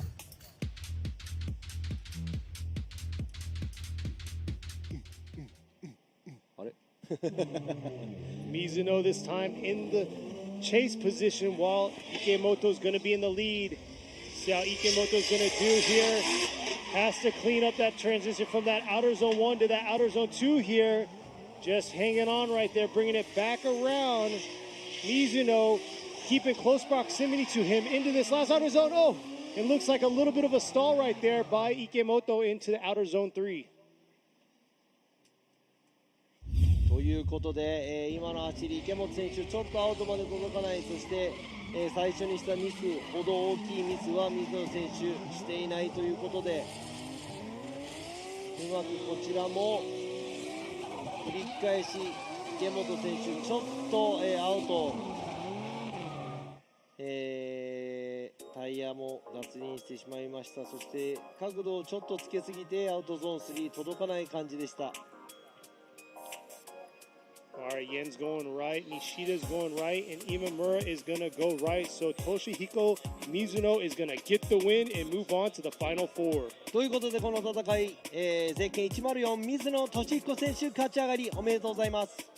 池本選手は、健闘の末ベスト8グレート8、敗退ここまでとなりました。さあ準決勝の戦いは野村選手対龍馬選手、そして水野選手対この2名のドライバーどちらになるんでしょうか。これも面白い戦いになりそうです。先行が、斉藤翔選手、そして後追いが浜田清文選手。この2名両者かなりアグレッシブなドライバーなんではないでしょうか。さあこちらゼッケン34番ですね、斉藤選手プロジェクトサツチーム SHS 対するはゼッケン115浜田選手 GH Racing. Both very aggressive drivers. Saito's going to be leading while Hamada's in the chase. Here they are. Looks like they're ready to go. Getting through the chicane now. Saito coming in real hot into this 3-2-1. Look at Hamada right there on the right side of him, bringing it into this outer zone 1. Nice job through that zone, carrying it around into the outer zone 2 here. Beautiful job. Nice textbook tandem, bringing it back around. Hamada trying to catch himself into this outer zone, last outer zone to catch up to him. 両者すごい、としか言いようがありません。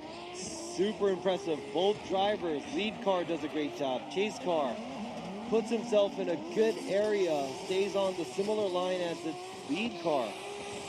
先行もいい走り、そして後追いの浜田選手も、先行とほぼ同じライン、トレースして走っていきますので、もうこれは結構高いレベルの戦い。この両者お互い勝ちたいという気持ちが前面に出ている、そんな走りなんではないでしょうか。Looks like both of the drivers are going for the win, and I think you can kind of see it in their driving. 浜田選手前の車の真似をして斉藤選手はアウトラインギリギリを常に通り、皆さんが見たいこういう追走を両者やってくれました。 Both the drivers are showing us what we want to see as tandem runs. さあ入れ替えてもこれは多分面白いことになりそう。Gonna be an interesting one after they switch sides. 今度は先行浜田選手、後追い斉藤選手。Who's going to fill this last slot on the right side of the bracket to move on to the final four? Here we are. Hamada's in the lead this time. Saito's in the chase, leaving the chicane now, approaching this 3-2-1. There they are. Saito, real aggressive, just like Hamada was in that chase, bringing it around into this outer zone 2 here. Nice job by Hamada. Looks like Saito got caught up a little bit through that outer zone 2, bringing it back through this touch and go into this outer zone 3 here. これはアウトゾーンに斉藤選手ちょっとミス、それまではほぼ互角。先行走る浜田選手もちょっと浅めですが、ほぼ完璧とは言いませんがかなりいい走り。ちょっとアウトゾーン2の最初の方で斉藤選手追いつきすぎちゃったかもしれない。It looks like Saito got a little too aggressive at the beginning of outside zone 2, put him in a situation where he had to correct himself. いやーいいバトルの末。All right, Yen's going left, Nishida is going left, and Imamura will be going left. So Kiyofumi Hamada is going to get that last slot to move on to the final four. ということで準決勝最後のポジションを埋めるのはゼッケン115浜田清文選手、おめでとうございます。いやー、すごくいい戦いを斉藤選手も繰り広げましたが、今回は残念ながらグレート8で敗退となってしまいました。すごく残念。しかし、ここで準決勝のドライバーが出揃ったので、皆さんこのまま準決勝と行きたいところですが、 want to run right into semifinals, but、これで CM に行きます。嘘です。Said we're gonna go to the commercial. Psych. Yeah, I gotta say though, Saito has been battling out. He had diff issues. He had drive shaft issues, but here he was able to make it all the way out to the grade 8 and almost make it to the final four. I'm sorry. I just got. Probably wasn't paying attention. Yeah, I so was it's all good. No, but you know, after all the troubles that these vehicles had, and I'm pretty sure all these other drivers had so many things to up until here, and we're finally here in the semifinals, and it's very impressive because some of the drivers qualify really well, and like Nomura didn't even qualify. He qualified 16. Exactly. So here we are. We finally made it to the final four of the round two of the 2023 Yokohama Tire Presents Formula Drift Japan FDJ2 Series here at EBISU Circuit West Course. ということで、いよいよここまで来ましたファイナル4です。2023年横浜タイヤプレゼンツフォーミュラードリフトジャパン FDJ2 Round 2恵比寿サーキットトップ4セミファイナルをお届けしてまいりたいと思いますが、ここまでですね、野村選手、龍馬選手、そして水野選手、浜田選手、戦ってきましたが、予選2位通過水野選手もいますし、なんと予選16位通過の野村選手、ここまで勝ち上がってきました。ということでね、予選の順位はあまり関係ない感じの、勝ち上がり方だと思いますが、この4名のドライバー決勝に進んで優勝するドライバーはこの中にいます。One of these four are going to be on top of the podium. It's going to be Mizuno or Hamada or Nomura or Ryuma. Who do you think it's going to be? No comment. 今ね、ケニーにもこの4名の中誰が優勝するかなって、聞いてみたんですが、さすがにノーコメントだそうです。4名のドライバー全てにねチャンスがあるということで、やっぱりね準決勝にふさわしい熱い走りを見せていただきたいと思いますが、 All four drivers have the chance. I would love to see all four drivers battling it out and driving really, really hard, so we can see something amazing here at EBISU. I think Ryuma's going to at least be on the podium. Just checking out the numbers, though. He finished 5th in qualify, so he's pretty much guaranteed at least 3rd. No, he's not. Because if Mizuno loses to Hamada, Mizuno's going to be 3rd. But that's what I'm saying. You asked my prediction, so I said my prediction. Oh no, I didn't want you to give me a prediction. You can't do that. Why can't? ということでね、今の、戦いなんですが、これまで FDJ2 の戦いを振り返ってみて、今村ジャッジどんな感じ、なんかね J3 を見た後にこの J2 見るとやっぱ盛り上がりますね。いや各ドライバーのこのドライビングスキルがみんなレベルが高いので非常に見応えもあるし。ネオバというタイヤのポテンシャルを最大限使い切っているので、やっぱちょっとJ1 に近いようなね走りが結構多いですよね。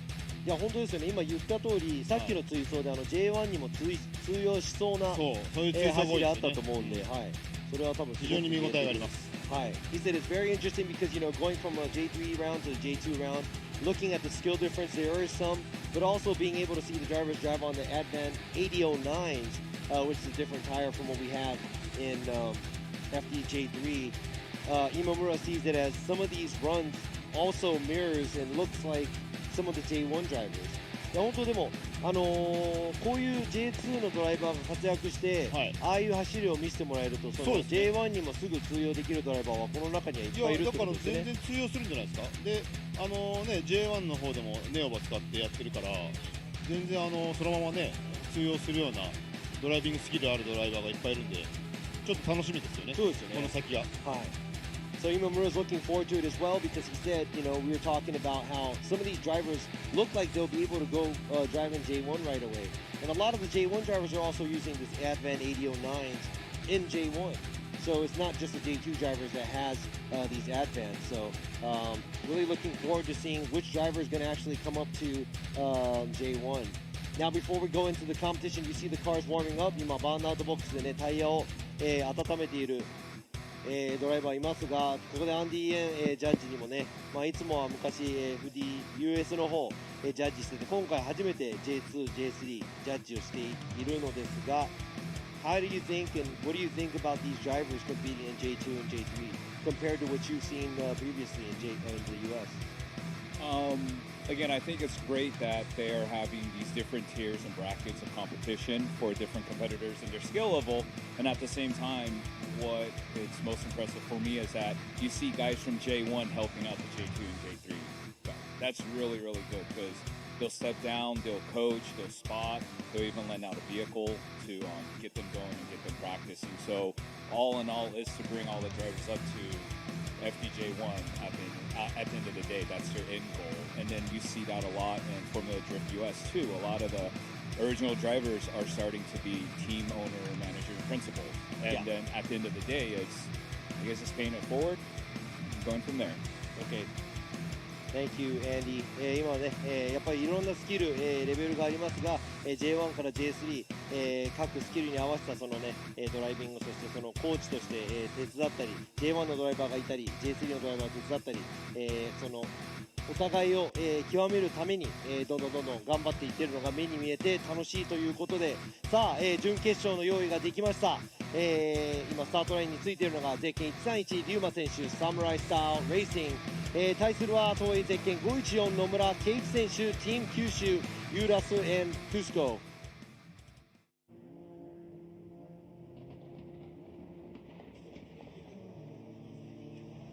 All right, here we are.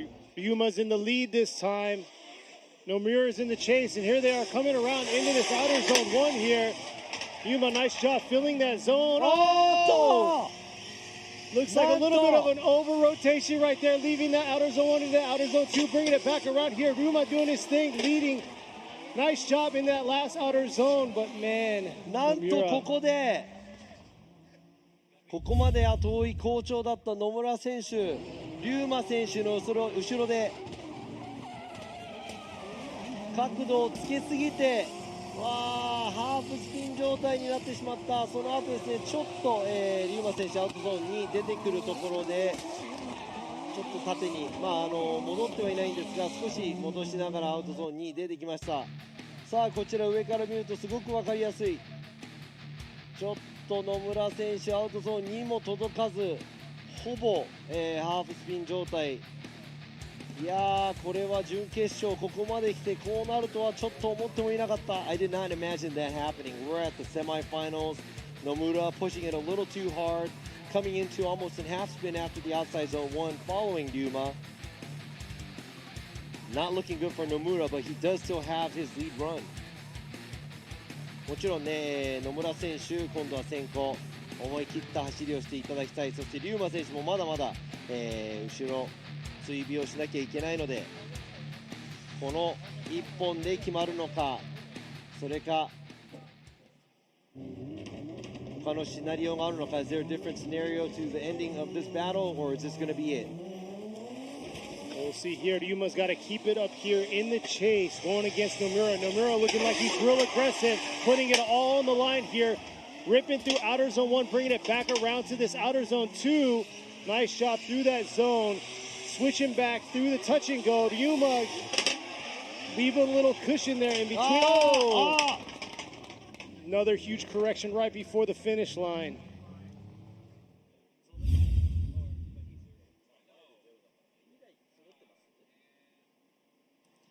いやーこれで野村選手も先行ちょっとね、Ryuma選手を離す状態。Ryuma選手アウトゾーンにも寄れずちょっと縦の方に車を進めていく感じですが、このフィニッシュラインを越えていくところで両者とも戻り、後ろの車が前に合わせたのかもしれませんが先ほどの走行を見て、今回の走行を見て結果を出したいと思います。All right, here we are the official results. Yen going right, Nishida going right, Imamura is going to go right, and there you are. Yuma is going to get the win and move on to the finals. ということで今回勝ち上がるのはゼッケン131リュウマ選手、おめでとうございます。なんと、ここで野村選手何かトラブルがあったのか分かりませんが、準決勝敗退となってしまいました。そして野村選手は16位で予選を通っているので、3位にはなれない。ここは惜しくも4位に、確定だと思います。さあ予選5位で通過してリュウマ選手が、決勝まで上がりました。So Ryuma making it to the finals, qualifying 5th. Nomura qualifying 16th, so that's going to actually put him in the 4th position for sure, right here. Wow, so I don't know if that was a issue for the car, if it was a mistake. I'm not sure. But Ryuma, I mean, I'm not going to say he's lucky, but luck is on his side today. Ryuma 選手、ここまでね、ちょっとやっぱり運も味方につけてここまで来て、もちろんね、実力もあります。決勝で誰と当たるか。さあ、この2人の戦い、勝った者が決勝進出。ゼッケン104水野俊彦選手、対するはゼッケン115浜田清文選手。Alright, Mizuno is in the lead this time. Hamada is going to be in the chase. It looks like we got a pylon touch right there by Mizuno. さあ水野選手のパイロンタッチで準決勝2組目が始まりました。もうこの2名のドライバー両方、もう表彰台が確定なので、ちょっとリラックスして本当の力を出してほしいですね。I'd like to see both these drivers do what they are here for and do the best they can, because they're actually both on the podium for sure. Yes, Just don't know which position. Both have been very aggressive all day, so this should be a good tandem battle between these two to fight it out to see who's going to the finals. さあプレッシャーをかけていきましょうか。勝ったら2位以上、負けたら3位。Want to pressure these drivers. If you win, you get more than second place or first. You lose, you get third. Alright, oh, that's 2 faults right there, it looks like. これはちょっともう水野選手テンパっちゃってもう一回やったらこれは、水野選手がこの1走が失格になってしまいます。ちょっと、深呼吸して走ってほしいですね。あまりねリスタートって自分も実はね全然好きじゃないんで、リスタートが起こるとやっぱり後追いの選手いいスタートが切れたりとかしたのに結局また再スタートということでイライラもするのでね、できれば、クリーンなスタートを心がけてほしいなと思います。I'm not a big fan at these restarts because as a chase driver it kind of gets into your head, gets aggravating. The lead driver please would like for him to take a deep breath and have a clean start.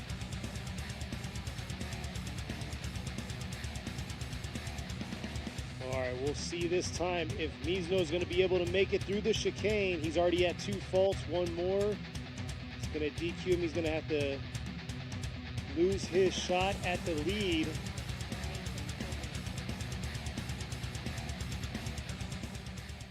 Calm and collective getting through the chicane here. Mizuno in the lead, Hamada in the chase. It looks like we are going to have a tandem battle now. Here they are approaching the 3-2-1 into outer zone 1. Hamada dialing it in into this outer zone 2, adjusting himself just a little bit in that chase position, bringing it back around here through the touch and go. Nice job in the lead into this last outer zone, filling all of the zone. Hamada taking a little bit of a lighter line into that last zone. ちょっと今度は、試験の出てくるところからやっぱり、後追いの車両浜田選手追いつきすぎちゃった感じでタイミングおかしくなっちゃったのかなという感じがしますが、アウトゾーン1では、綺麗に揃って走りました。その後アウトゾーンに、お互い同じライン、似てるラインで入っていきます。さあこちらドローンの映像で見ていきますと、このアウトゾーンに出ていくところですね、ちょっと、縦気味にお互い車を走らせているような気がしますが、浜田選手最後のアウトゾーン3がちょっとなぞれませんでした。さあこちらもう一個違う映像です。 Both the cars doing a good job in outside zone 1, and right here looking at the way they are leaving outside zone 2, and it looks like they're trying to straighten their car to run away out of the outside zone 2, but outside zone 3 area, Hamada is not doing a good job at the chase car and had to run a smaller and shallower line. So now we're going to have to see what's going to happen once both these drivers switch places. お互い、入れ替えてからの走行がどうなるか、ちょっと見ていきたいと思います。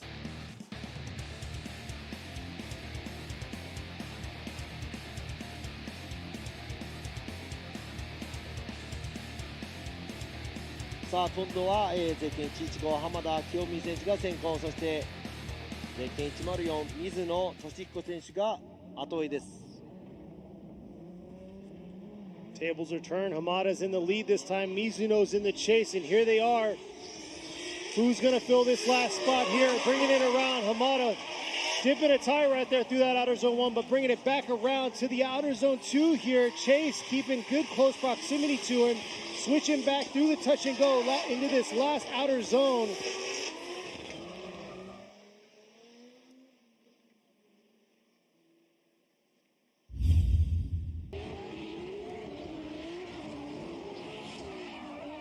さあ両者とも、ちょっと浜田選手タイヤ1脱アウトゾーン1、アウトゾーン2はクリーンに、トレースしますが、そのすぐ後ろに水野選手離さない、ように後追いをしていきました。ちょっと水野選手もアウトゾーン3でちょっと小さくなってしまいましたが、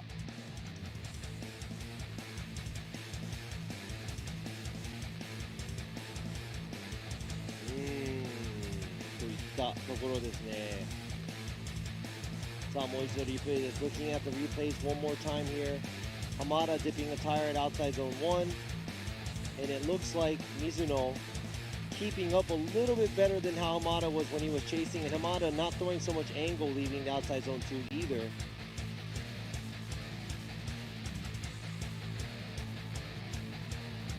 さあこれはお互いもちろん小さなミスがありますが、 All right, Yen's going right. Nishida is going to go right, and Imamura is going right. So Toshihiko Mizuno is going to get the win. ということで決勝進出はゼッケン104水野俊彦選手勝ち上がりおめでとうございます。そして残念ながらここでゼッケン115浜田清文選手は準決勝敗退ですが、予選のポイント、順位で浜田選手がこれはね暫定ですが、3位のポジションになったのではないかと思います。さあこれで白熱した準決勝も終わりまして、決勝にすぐ行きたいと思いますが、ちょっと用意もあるということで、皆さん少し CM をお楽しみください。 We'll be right back. The drivers are going to get ready for the top spot on the finals, and we'll be back after these messages.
like lubricant.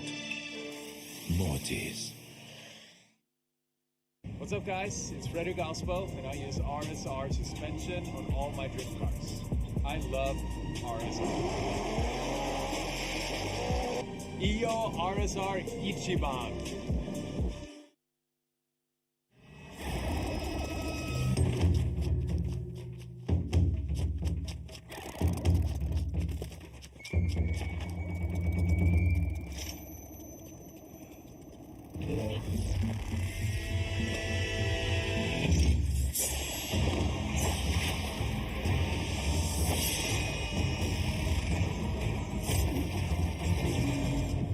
Made in Japan. Breed.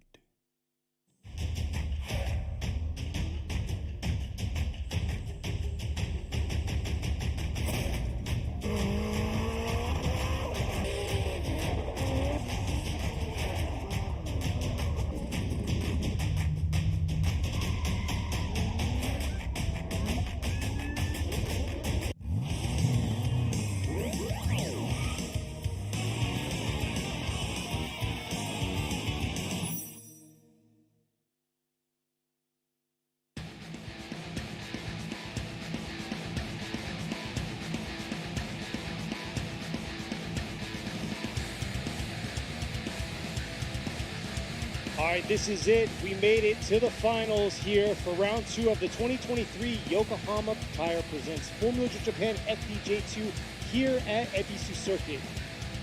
さあ、やっと来ました。ここまで来ました。2023年横浜タイヤプレゼンツフォーミュラドリフトジャパン FDJ2 Round 2。ついに、決勝ファイナル、お届けしてまいりたいと思いますが、今ね、決勝に行く前にちょっと時間があるので、前回の、決勝の VTR をちょっと皆さんと一緒に見ていきたいと思います。Let's go ahead and check out last finals that we have for FDJ2。2年連続でこの決勝戦まで来たヨザハリー選手は多分 And here they are ready to go, coming through the chicane, approaching the 3-2-1. Yoza in the lead. Very experienced in this situation in the finals here at Suzuka Twin Circuit. Nice job through outer zone 1 and 2, transitioning back around deep into that outer zone 3. Jamakan trying to keep that close proximity throughout this track. Definitely a rough spot right there through that touch and go, but nice finish by Yoza in the lead. Here they are taking 2 different approaches to this outer zone 1. Yoza trying to dial it in here. Nice job through outer zone 2 there, swinging back around to this outer zone 3. And Yoza trying to keep a balanced, aggressive approach to Jamakan. And Jamakan doing a good job in that lead position. Gonna make it. Harry Zato with Big Kid Blocks Japan. Harry Yoza! ヨザハリー選手、見事優勝おめでとうございます。ということで前回の決勝なんですが、ヨザハリー選手優勝、そして、ジャマケン選手が準優勝だったんですが、I mean, Harry Yoza got first last time, and the second place it was Jamakan. But both of these drivers are knocked out at top 16. It's pretty much the same scenario as FDJ3. J3 と同じくなんですが、前回の、表彰台のドライバーたちがなんと、ベスト16で、敗退という J3 とまさに同じようなシナリオになってきましたが、what do you think about how everything came along today for the FDJ2, this track? And the driving. The crazy thing is you don't know what to expect. I mean, like he was just saying, Yoza qualified first. He finished first in Suzuka. I was like, oh man, he might take it all this time around. But, and we just saw he got knocked out first round of top 16. So we never know what to expect. Ryuma, he's all the way to the finals, got saved 2 times in 2 different battles. So yeah, it's all surprising. And yeah, we're live here, so we get to see it all, especially all of you out there tuning into us. So thank you all sticking around and listening to this guy more than me. ということでね、ケニーの方も、もちろん與座選手が、予選1位通過でもしかしたら今日も行っちゃうんじゃないかってやっぱちょっと思ってたんですが、なんと野村選手に、ベスト16で、負けてしまいまして、今ね決勝に残っている、龍馬選手も、何度も、もうダメなんじゃないかって思ったら、相手がミスしたり、トラブルが起こってここまで来れました。ということでね、水野選手も、龍馬選手もここまでの道のりがちょっとね、僕らにも、こうなるんじゃないかって全然わからないような、結果に今なっているので、どちらのドライバーが勝つか、僕ら本当見当もつきません。I mean, I can't even guess right now who's going to be winning because of what you just explained right now about how we came to here, because it was like everything was like all in the air. We can't predict. So I didn't mean to cut off Andy earlier. Oh wait, I'm sorry. We don't need you anymore, Andy. We're not going to ask you. We're going to go to a different video. 今ね、アンディにインタビューしようとしたんですけど、違う部位に行こうと行きます。去年の恵比寿のね、決勝の部位に行きたいと思います。アンディの話は聞きたくないです。I don't want to hear you.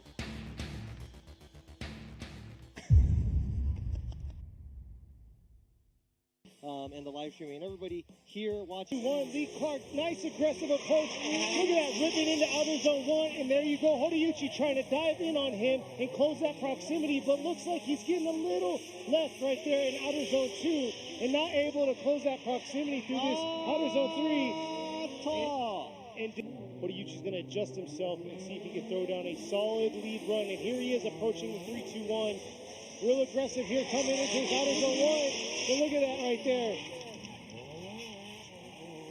Hiroka trying to keep that close proximity, not doing too bad. Oh, it looks like an adjustment right there by Hodayuchi through that second half of outer zone 2.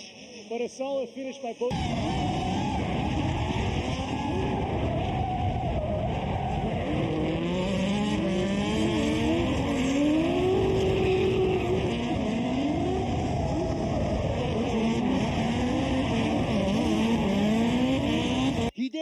平岡 gets the win おめでとうございます。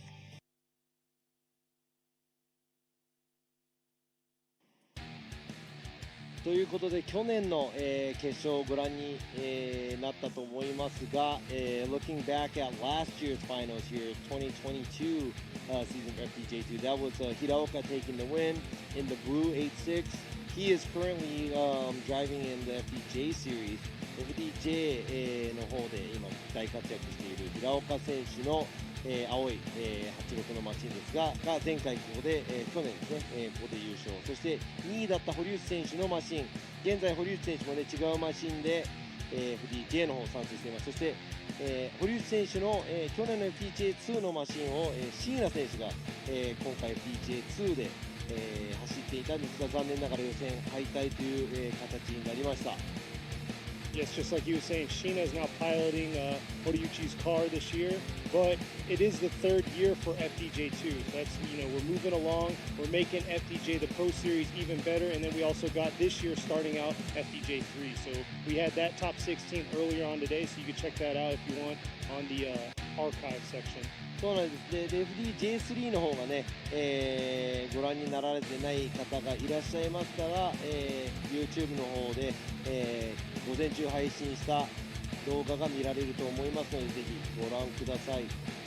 さあ今ユーマ選手の車がバーンアウト、ウォームアップエリアに、行くところです。 Looks like Yuma's car making its way to the burnout box.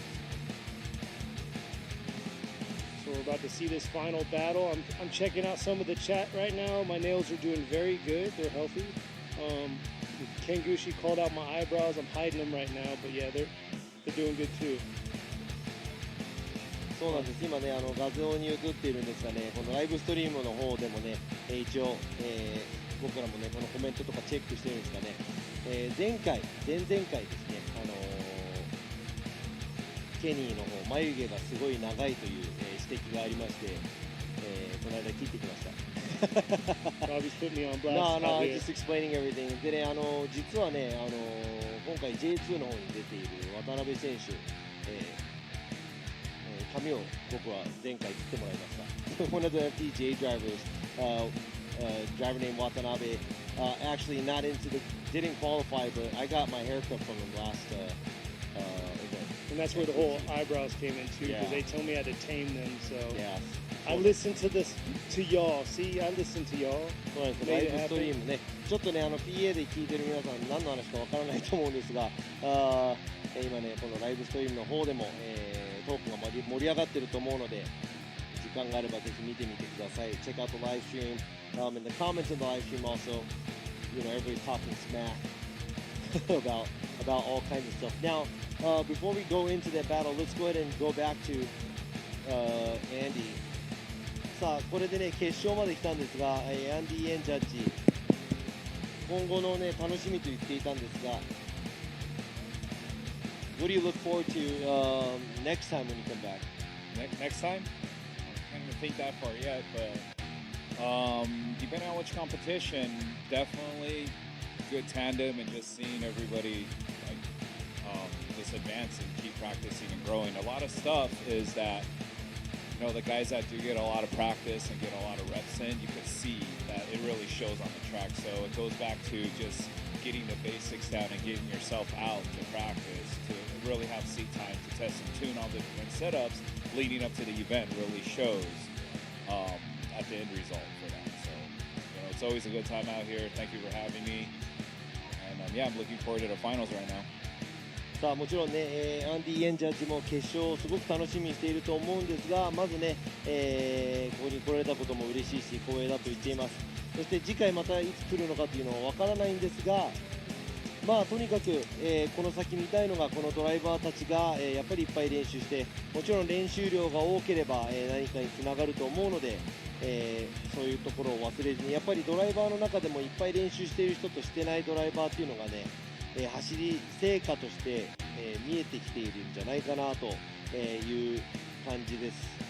なので、アンディ・エンジャッジも、この先このドライバーたちが伸びていく、様をぜひまたいつか来て見ていきたいということです。今回もねゲストジャッジとして、来ていただいたので、もちろん日本のドリフトのレベルもこうやって見てもらえましたし、checking out the level of driving that they have. And this is FDJ2, but at the same time, it's a pretty much like a professional series that we have in Japan. And a lot of the drivers are going to get into FDJ. やっぱりね FDJ2 といってもやっぱりね、プロの競技として、成り立つためにもねこのドライバーたちにぜひ頑張っていただいて、いつかこの FDJ の方に、上がっていって、その後世界にも羽ばたっていきたいなと羽ばたっていってもらいたいとは思います。And looking forward to seeing some of these drivers moving, up to FDJ and also even going, outside of Japan, going to different countries, maybe going to other competitions. Formula Drift USA's there. And now we have the time here, shout out to the Formula Drift USA family. And also Joyce, always thanks for taking care of us here on what you do. We're about to start the finals. ということで決勝始まろうとしています。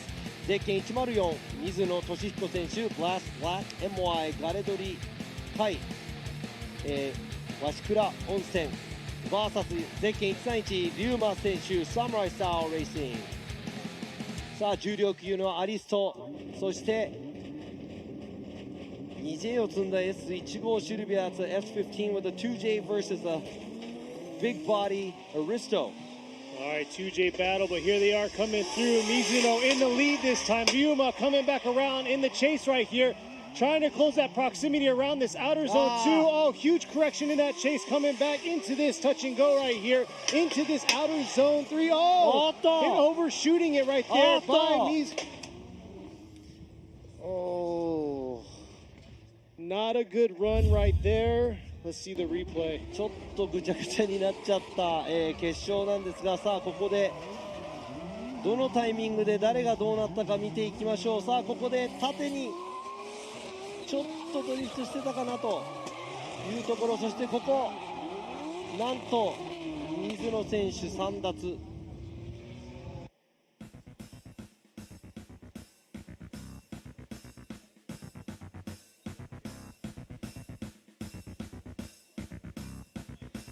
ということで、これは多分後ろの車両戻り、そして、そのまま水野選手前を走ればいいだけだったのに、フィニッシュの前でコースアウト。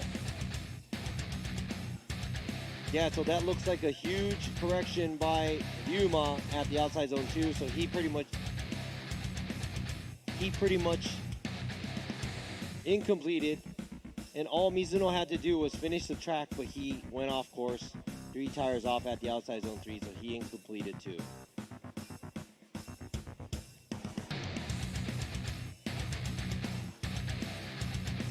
All right, this time around the tables are turned. Yuma's going to be in the lead, and Mizuno's going to be in the chase this time.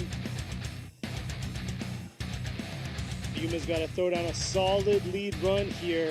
さあここで、先行はすごい走りを見せてもらいたいゼッケン171リューマ選手、そして後追いお互い後のないドライバーたちゼッケン104水野選手。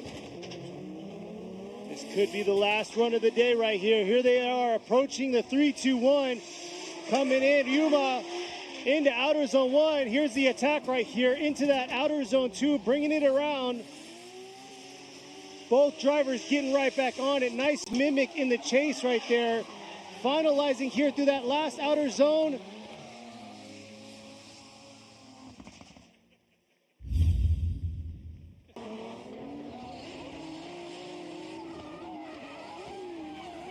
ということで、先ほどの走行は先行も後追いも、インコンプリート、0点みたいな感じですね。そして今回の先行後追い、先行もいい走り、後追いもいい走り、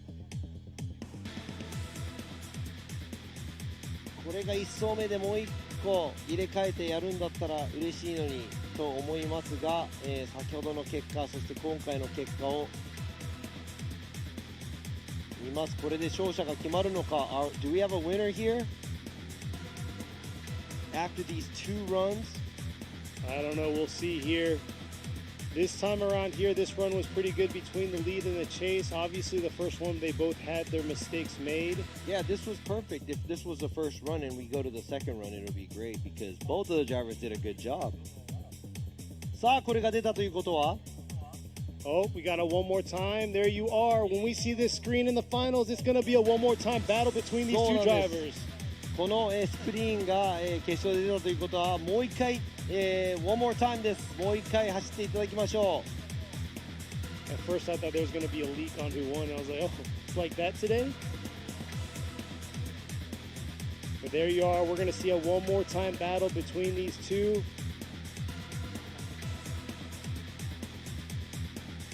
ということで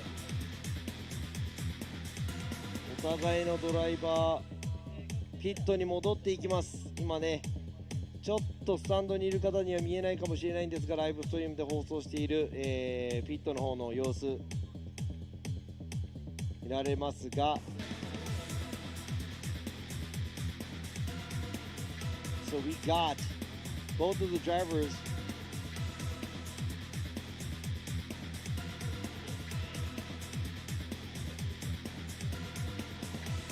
これは今早く水野選手もピットに戻してもらいたいですね。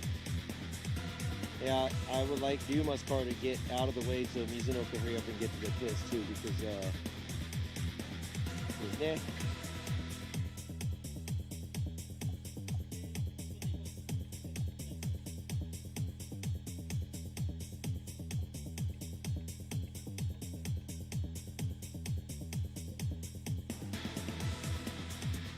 さあここで、お互い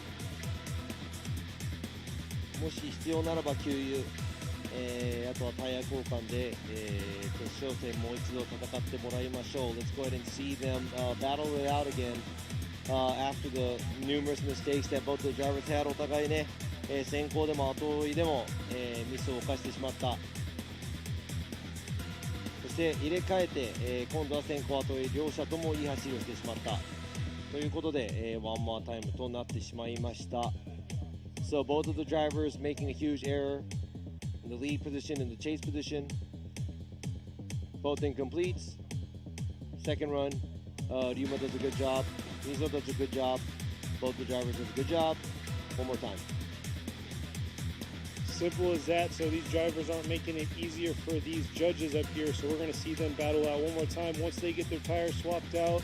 and roll back up to the burnout box. You'll check it out here soon, but I gotta say shout out to y'all out there for tuning in with us, sticking with us either through the FDJ 3 and 2 top 16 or just joining us here on FDJ 2's top 16. So thank y'all out there. そうなんですね、決勝戦誰が勝つか、待っている皆さんもね、暑い中スタンドの方から、ドライバーたちに応援をしていただいてありがとうございます。 Thank you to everybody out there in the stands. I know it's hot, but they are eager to see who's going to be winning the finals here, and thank you for sticking around. 皆さんね、水分補給もちゃんと、行ってください。 Make sure you stay hydrated because it is hot. It's very humid out here. So さあ現在、決勝の1 more time 車が並ぶのを、ちょっと待っている状態です。Currently we are waiting for the drivers to line back up to the start line. Yeah, to the start line. さあ皆さん、スタンドの皆さん映ってますよ。I was like, oh, you know, there it goes you're right on there. camera. There. みんな、スタンドの皆さん、今ライブストリームに映像映ってます。Everybody in the stands, wave your hands, put your hands in the air. 暑いけどもうちょっとの辛抱です。あと一戦だけです。One more battle. Yeah, one more battle.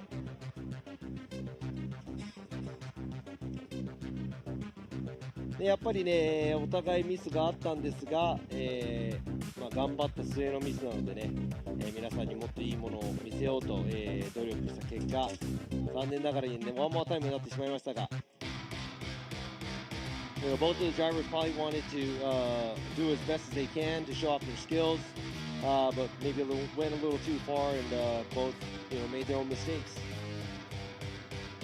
さあこちら、結構ドリフトのイベントではこの FDJ2 そして3なんですが、タイヤのワンメイクタイヤのイベントっていうのはすごく、少ないんですが It's very rare to see a spec tire series. I know the Pro Spec in the US is a spec tire as well. アメリカの US でもですね、プロスペックって FDJ2 と同じカテゴリーなんですが、そちらも、ワンメイクタイヤ。What do you think is going to happen in the future? Do you think we're going to have more spec tire series? スペックタイヤのシリーズがどんどん増えていくのかなと、ちょっと。What I like about this with the spec tire series, they're all on a fair playing field, and it all comes down to how the drivers are driving and how they manipulate or tune their cars and set their cars up for the tracks that they're going to be at. So it's definitely cool because it's building them up for the pros, because it's going to take more than just tires. It's going to take everything, the full package. So it's building them up to get to that pros position. そうなんです。やっぱりね、ワンメイクタイヤっていうのはね、すごくいい経験だと思います。なぜなら、本当に車のセットアップ、ドライバーの腕、チーム力が、勝利の鍵となると思うので、その上のカテゴリーですね、やっぱり FDJ2 に行きますと、タイヤの選択が増えます。しかし、タイヤの選択だけで、勝負に出るのではなく、やっぱりチーム力で、勝負に出てもらいたいと、思っているので、やっぱり FDJ3、そして J2 でワンメイクタイヤに、なるのはすごいいいことだと思います。さあ上空から、今ですねコース上ドローンの映像が、画像に流れています。そしてこれねピットの上の方です。This is a drone footage flying over the pits right here. We have the FDJ2 drivers out here, and down there where there's usually the くるくるland. くるくるランドの方は、FDJ3 の、ピットですね、午前中に戦いを終えたドライバーたちのピットが並べられています。These drivers are done driving from this morning. They're all just chilling to see who's going to be taking the top spot in the FDJ2.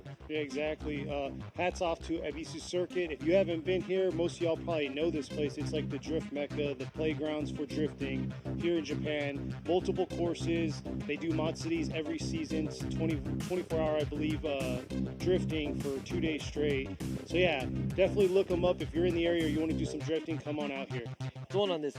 エビスサークトね、今回初めてっていう方もいらっしゃると思うんですが、僕もそうですし、今村ジャッジも、若い時からこの、ね、ドリフトの練習など大会とかでね、こう走りにしているので、日本でドリフトイコール、海外でもドリフトイコール恵比寿サーキットっていうぐらい、有名な場所だと思うんですが、そうですね、思い入れありますか、やっぱり。いや、結構南コースとか走り込んだし、若い頃はよくナビちゃんたちと南コースでわちゃわちゃした覚えはありますよね。たくさんわちゃわちゃしてね、遊んだ覚えはあります。いや本当にね、ちょっとね年がバレてしまいますがWe sound like old men, but like Imamura saying he's been coming to Ebisu, he remembers going to Minami, like seeing us, being able to go and hang and drive with us, and we used to all go and just kind of have a good time out there, you know. 恵比寿南、今ねちょっとダートコースみたいになってるんですが、その他のコースいっぱいあって、でこの西のコースもやっぱりね、ちょっと雪崩があってコースの変更して、ね、バンクができてとか、いろんな進化をしていると思うんで、ここの西コースなんか特にいろいろなレイアウトができたり、こういろいろなレイアウトでこう考えることができるので、非常にこうレパートリーがあるから楽しそうですけどね。いや本当そうですよね。いやこれはヒントとなってしまうかもしれないんですが、西コースもねどんどん進化しているので、僕らもねコースの作り方を考えなきゃいけないかなとねちょっと思いますが、like Imamura said too, right now Minami is pretty much like almost like a dirt course. Here you go. 画像にも南コースが映ってますが、it's almost like a dirt track, I believe. And yeah, Nishi also, they had the landslide and the track has changed. And there's many different layouts we can enjoy here. And this might be a hint because we may be changing things up in the future for here in this round. So you never know. さあ今、両者、ドライバーがピットを出たところです。So I heard some good news. Both the drivers are leaving their pit. Now they're going to go into the burnout box. ということでバーンアウトエリアに、両者向かっているということで、今度こそ、白黒決着をつけてもらいたいと思います。Looking forward to seeing which one's going to win this next battle, and hopefully we will have a winner for this battle. Exactly. Cars are getting ready to go, scrub their tires, and we'll get this show on the road.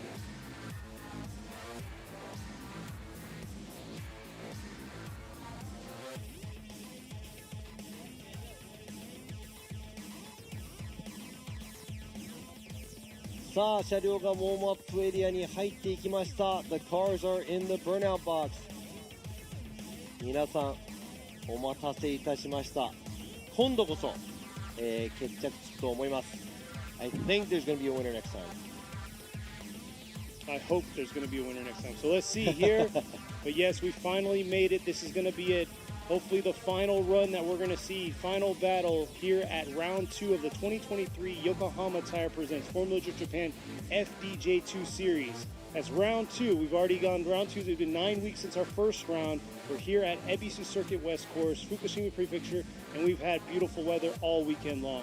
そうなんです。前回の FDJ2 ラウンドから9週間、経ちましたが、ここ、FDJ2 ラウンド2恵比寿サーキット、今週末は本当にね天気にも恵まれてもう超ラッキーな、思いですが、いよいよそのラウンドのファイナルが、この2台 Finally here for the final. さあ今度こそ皆さんお待たせいたしました。この2台で、決勝走っていただきましょう。先行はゼッケン104水野俊彦選手、ブラス・ブラック MY ガレドリ海鷲倉温泉 VS ゼッケン131龍馬選手サムライスタイルレーシング。さあ重量級のアリスト対 2J を積んだ S15 S15 with the 2J versus the big body Aristo.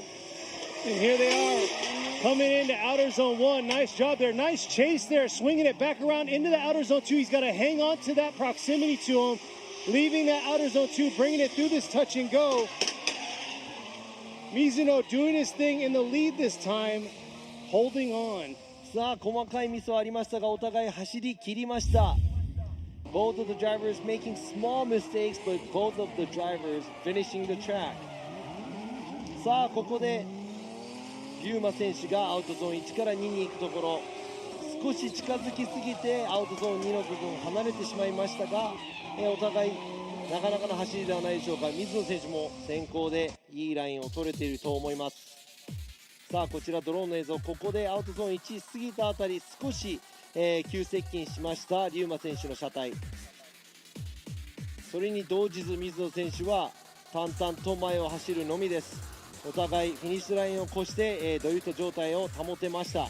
Both the drivers be able to drift through the finish line. Looking at Ryuma's car getting super close to Mizuno's car after the outside zone 1, but after the outside zone 2 he does get left a little bit because of the slowdown he had when he got a little too close to Mizuno after the outside zone 1. さあ果たしてこの後勝者が生まれるのか。 Is there going to be a winner after this next run? 次はリューマ選手先行、そして水野選手が後追いです。さあ皆さん決勝2本目 Second run of the finals.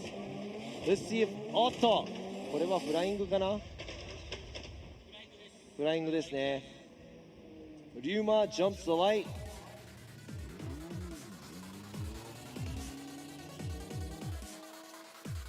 本当にじらしますねこの2人。These guys are really like not letting us see who the winner is. Yeah, it's like they're building the suspense. まあね、いい方向、いいように言えばね、このサスペンスをこう盛り立てるという続々感を盛り立てているんですが、でもね、暑い中待っている皆さんはね、多分いい走りを見て勝者が決まるのを見たいと思いますが、さあ再スタートです。 So it's a restart right here. Ryuma is leading and Mizuno is giving chase. さあリューマ選手先行。 Alright, looks like Ryuma made it through the chicane, and here he is approaching the 3-2-1, bringing it into this outer zone 1. Right there, Mizuno taking a shallower line through that outer zone 1, coming back around, closing that proximity right here, keeping close to him, switching back around into that touch and go, now into this outer zone 3, hanging strong into the finish.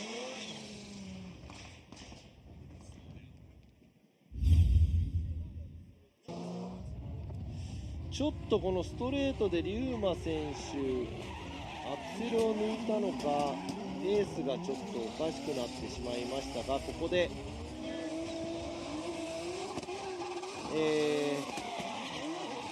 先行でねリューマ選手もできる限りアウトライン走りました。そしてその後ろ水野選手うまく追尾していきます。全体的にさっきのリューマ選手の後追いより水野選手の後追いのがちょっと近距離のアベレージがいい気がしないでもないです。今度は先行も見ていきたいと思います。Gotta check both the leads and the chase runs by both of the drivers. Now it looks like Ryuma way on the outside, but Mizuno giving good chase, getting closer than Ryuma, and the average space in between the cars looks like it's a little bit better on the chase by Mizuno. And Ryuma on the straight, I don't even know what happened on the straight, but I think we have a verdict. なんとここでまたあの画面が出てしまうのか。 Are we going to get that screen again? Or do we have a winner? We'll see here. I mean, you probably know better than I do. So here they are, the last part of it right here. The replay. Ryuma bringing it in through the touch and go.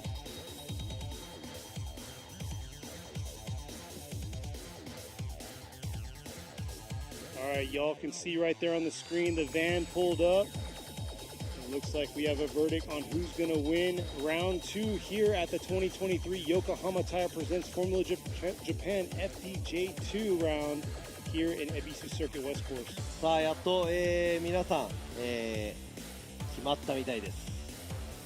決勝勝ったのはまだですね。I almost said it.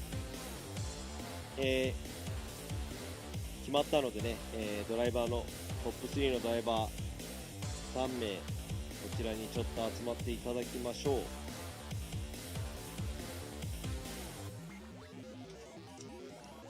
Getting the car squared away.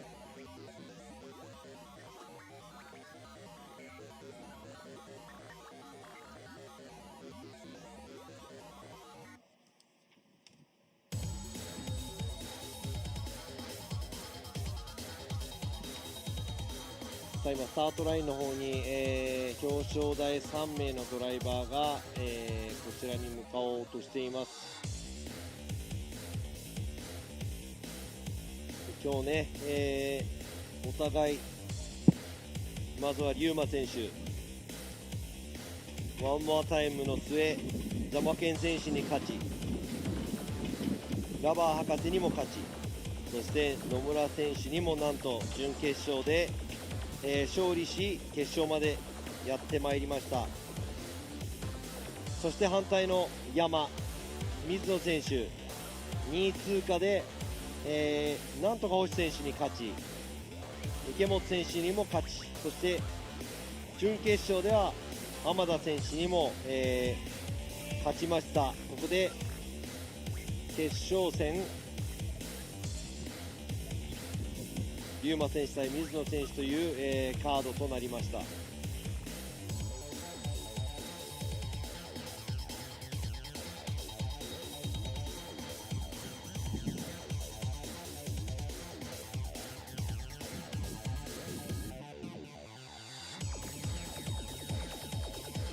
あ R3 にスカイラインに乗る浜田選手、 S15 に乗る水野選手、そしてアリストに乗る龍馬選手3名とも、こちらに揃いました。So all three drivers, Samada driving the R32, Mizuno driving the S15, and Ryuma driving the Aristo, all here. さあ皆様お待たせしました、表彰台に乗るこの3名のドライバー、もう皆さんお分かりでしょうが、まず第3位から、アナウンスしていきたいと思います。All right, finishing third. It's been some tough battles all day long for him, but he made it onto the podium. He ranked 6th in qualifying. He's in the GH Racing R32 Skyline, number 115, Kiyofumi Hamada. さあ見事3位、表彰台のドライバーは GH レーシング R32 スカイラインに乗るゼッケン115浜田清文選手、おめでとうございます。ちょっと可愛いポーズthat was a very girly pose of him, but very happy and excited. Yes. そうですね、楽しんでもらえたと思います。さあ先ほどワンモアタイムの末、この決勝戦見事勝ったドライバー、さあ2023年横浜タイヤプレゼンツフォーミュラドリフトジャパン FDJ2 ラウンド2、この恵比寿サーキット見事優勝に輝いたドライバー、 The winner of this round,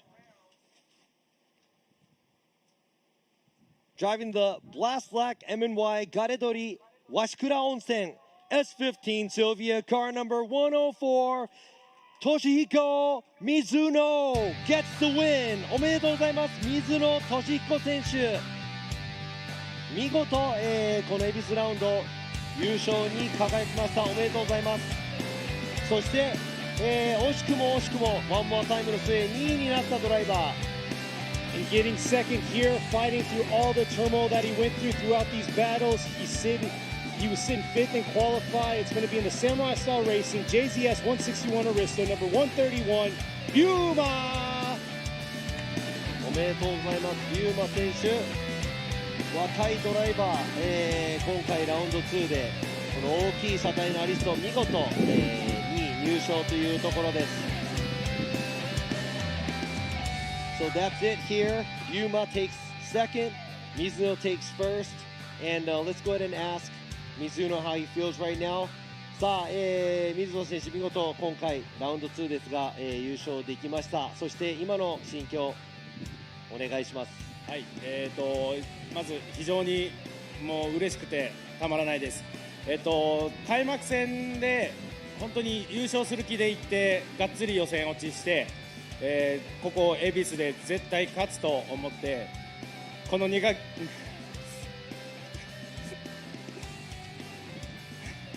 泣くつもりなかったんですけど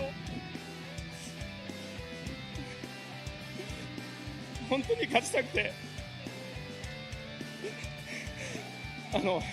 スポンサーの人とかにすごい世話になってなんとか走らせてもらってここ恵比寿で勝ててすごい嬉しいです。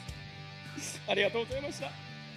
いや本当にね、涙が物語っていると思いますが本当にそのね、勝ちたいという気持ち、ここまで伝わっております。そしてね見ている皆さんも伝わっていますが、お父さんドライバーとしても今日父の日なので、家族の方からも、祝っていただければなと思います。本当に、水野選手おめでとうございます。So he missed round one, didn't qualify, and he wanted to win really bad.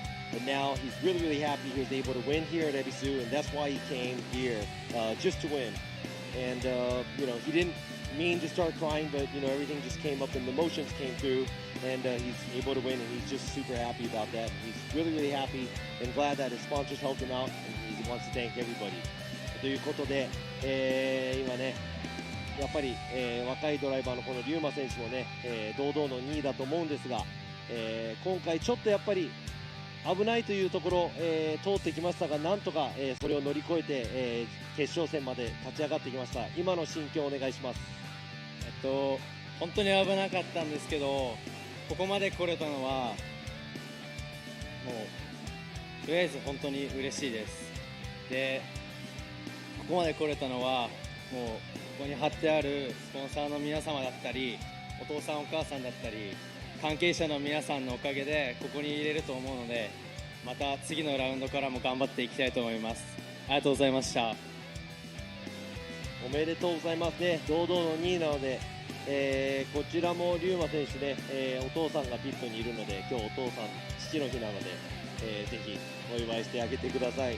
So he said, he came close a few times today, but he's really happy to be able to make it all the way out here, and he'd like to thank everybody here, pointing at his car, showing off all of his sponsors, and also his father and mother supporting him. They've evolved into something great, and he's looking forward to going to the next round, and he's looking forward to the future. ということですね。さあ今回はね、惜しくも、もちろんね表彰台なので嬉しいとは思うんですが、優勝した水野選手に惜しくも負けてしまいましたが、見事3位表彰台の浜田選手今の心境はどんな感じでしょう。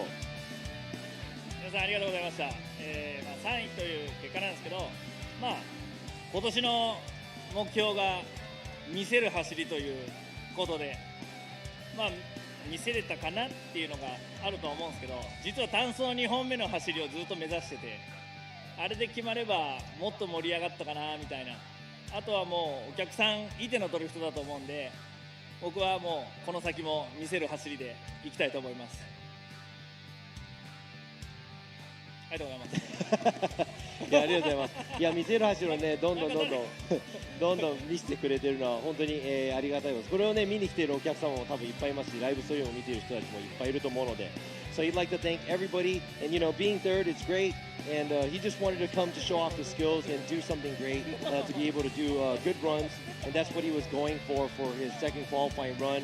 He wasn't able to pull it off, but he was able to pull it off. He said it would have been great. So he said from now on, he's not going to go for the win. He's just going to go full on to show off to his skills to everybody.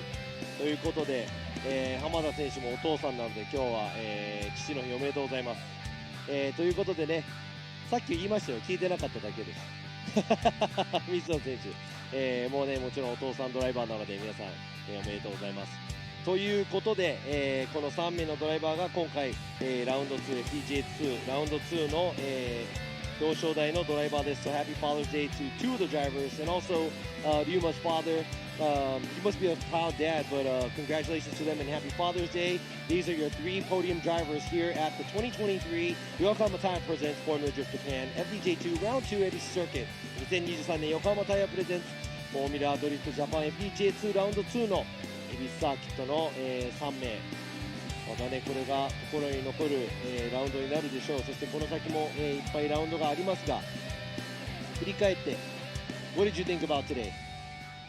Like I said, a lot of upsets, but look at the turn of events. Beautiful car sitting in front of us, big body right there. You got the traditional, or not traditional, the legendary R32 Skyline S15s, classical cars. But yeah, overall, it was an awesome event, amazing weather. But thank you all for sticking with us. そうなんです。ケニーはね、大どんでん返しがあり、そしてね、この、3名のドライバー、美しい車がね、この、レジェンドの車、この32スカイラインだったり、1号、シルビアだったりが、こうやって並んでいる中、すごい最高なラウンドだなと思います。そして天候には、全然僕ら裏切られてないので、すごく良かったなと思います。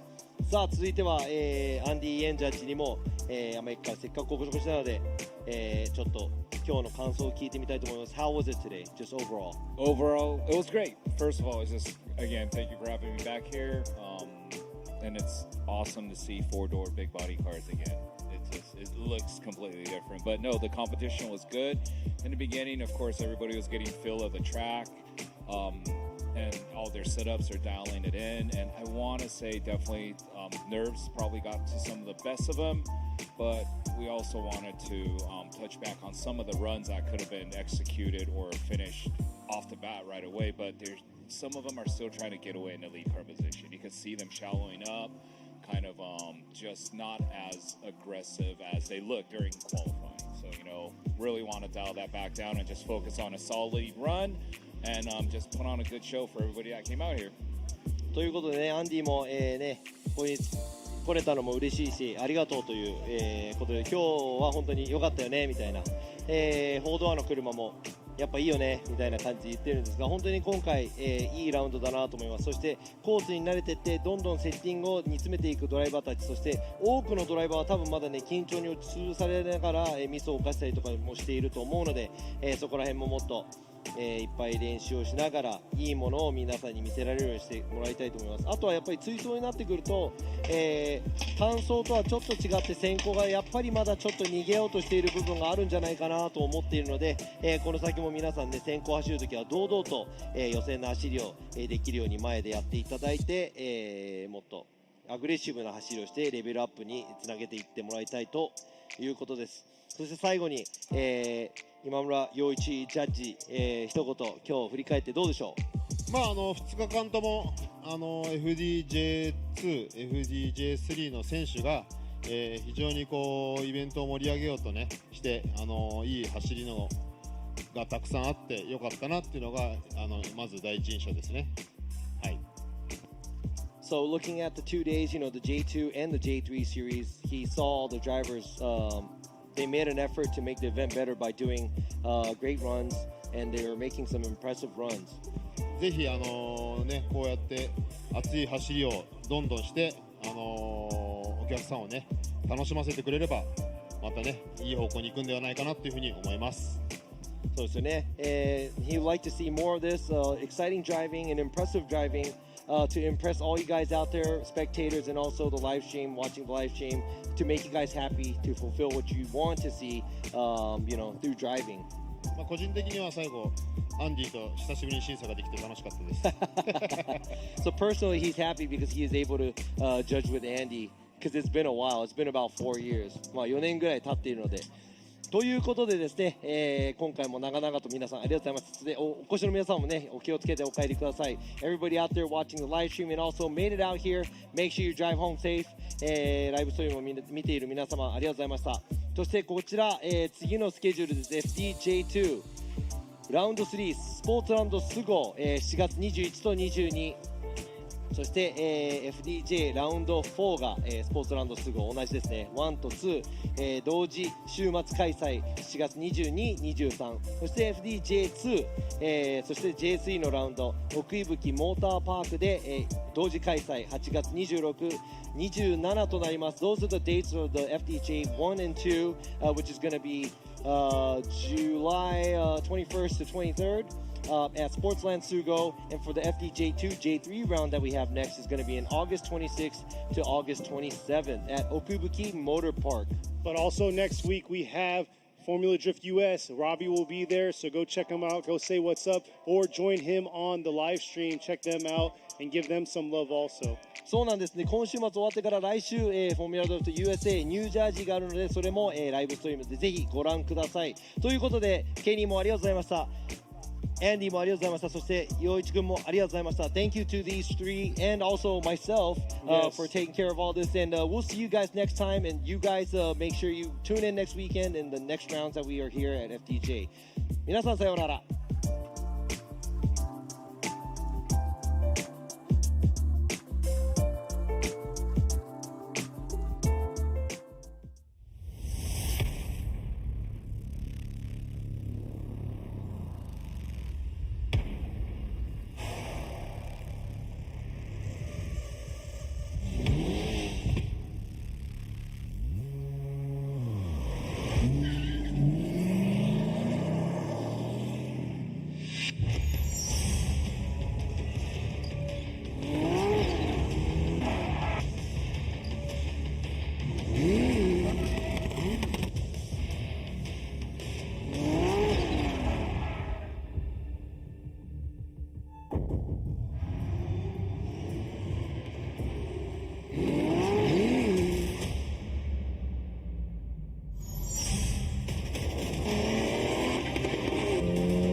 Ultimate lubricant. Mortis. What's up, guys? It's Frederick Alspo, and I use RSR suspension on all my drift cars. I love RSR. Iyo RSR Ichiban.